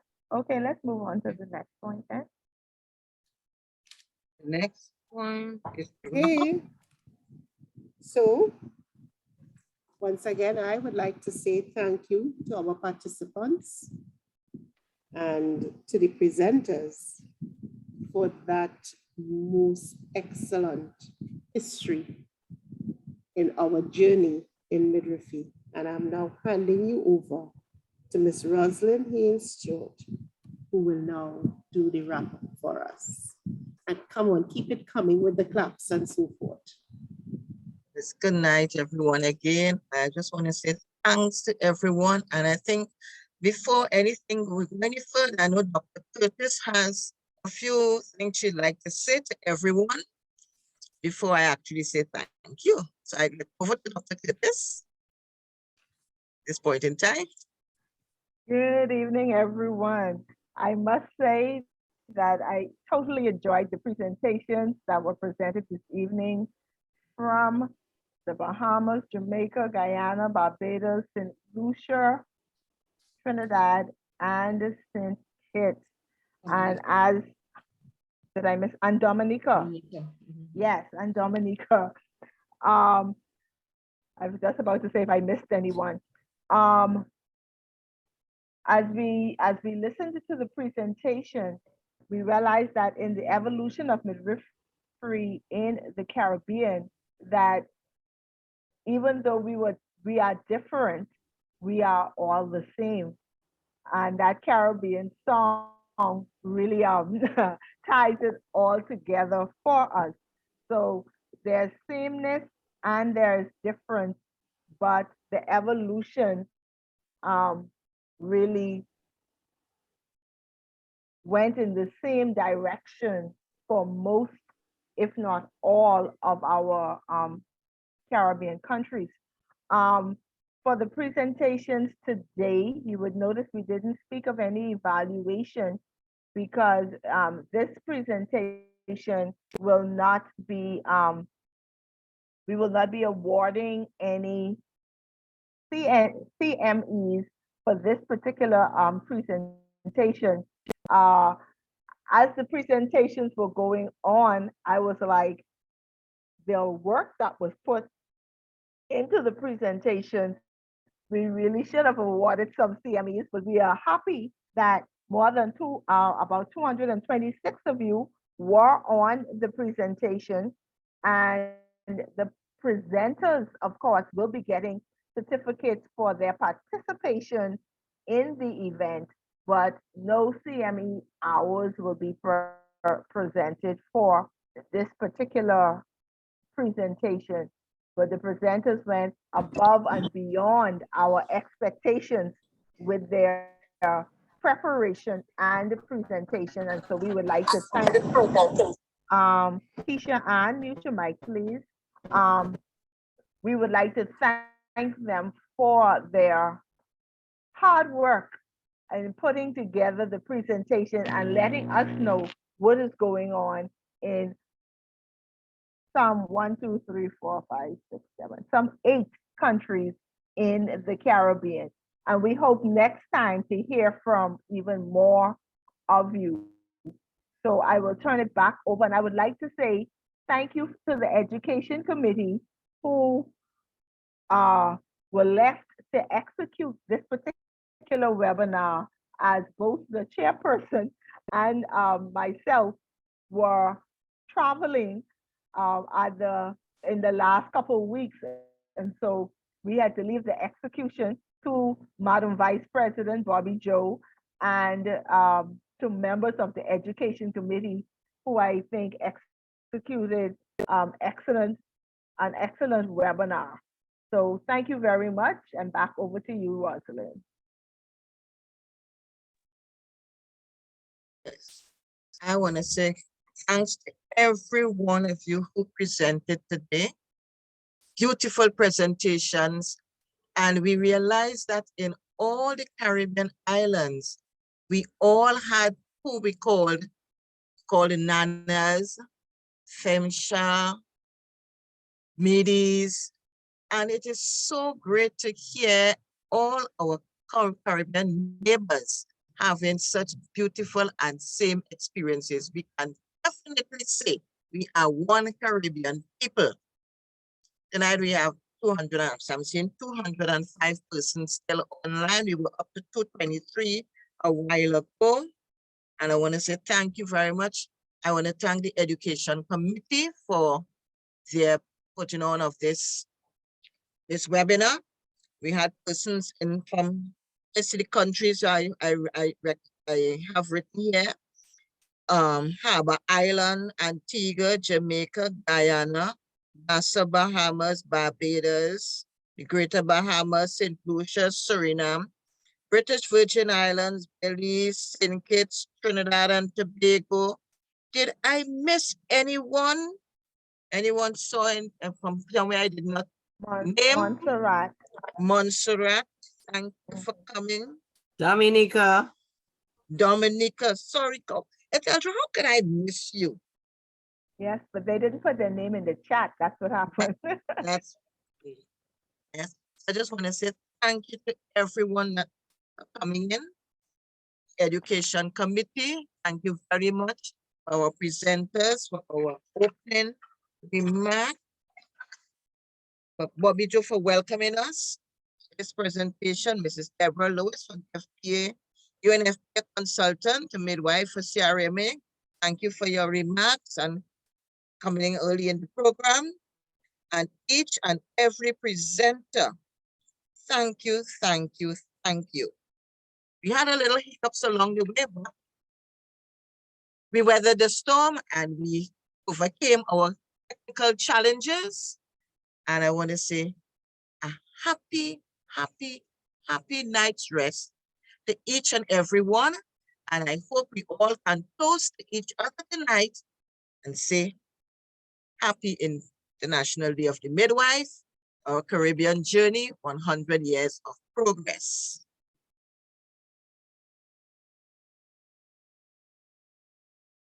Thank you, anyone want to say anything else? Kathy? Thank you very much. Bobby Joe, And, anything else?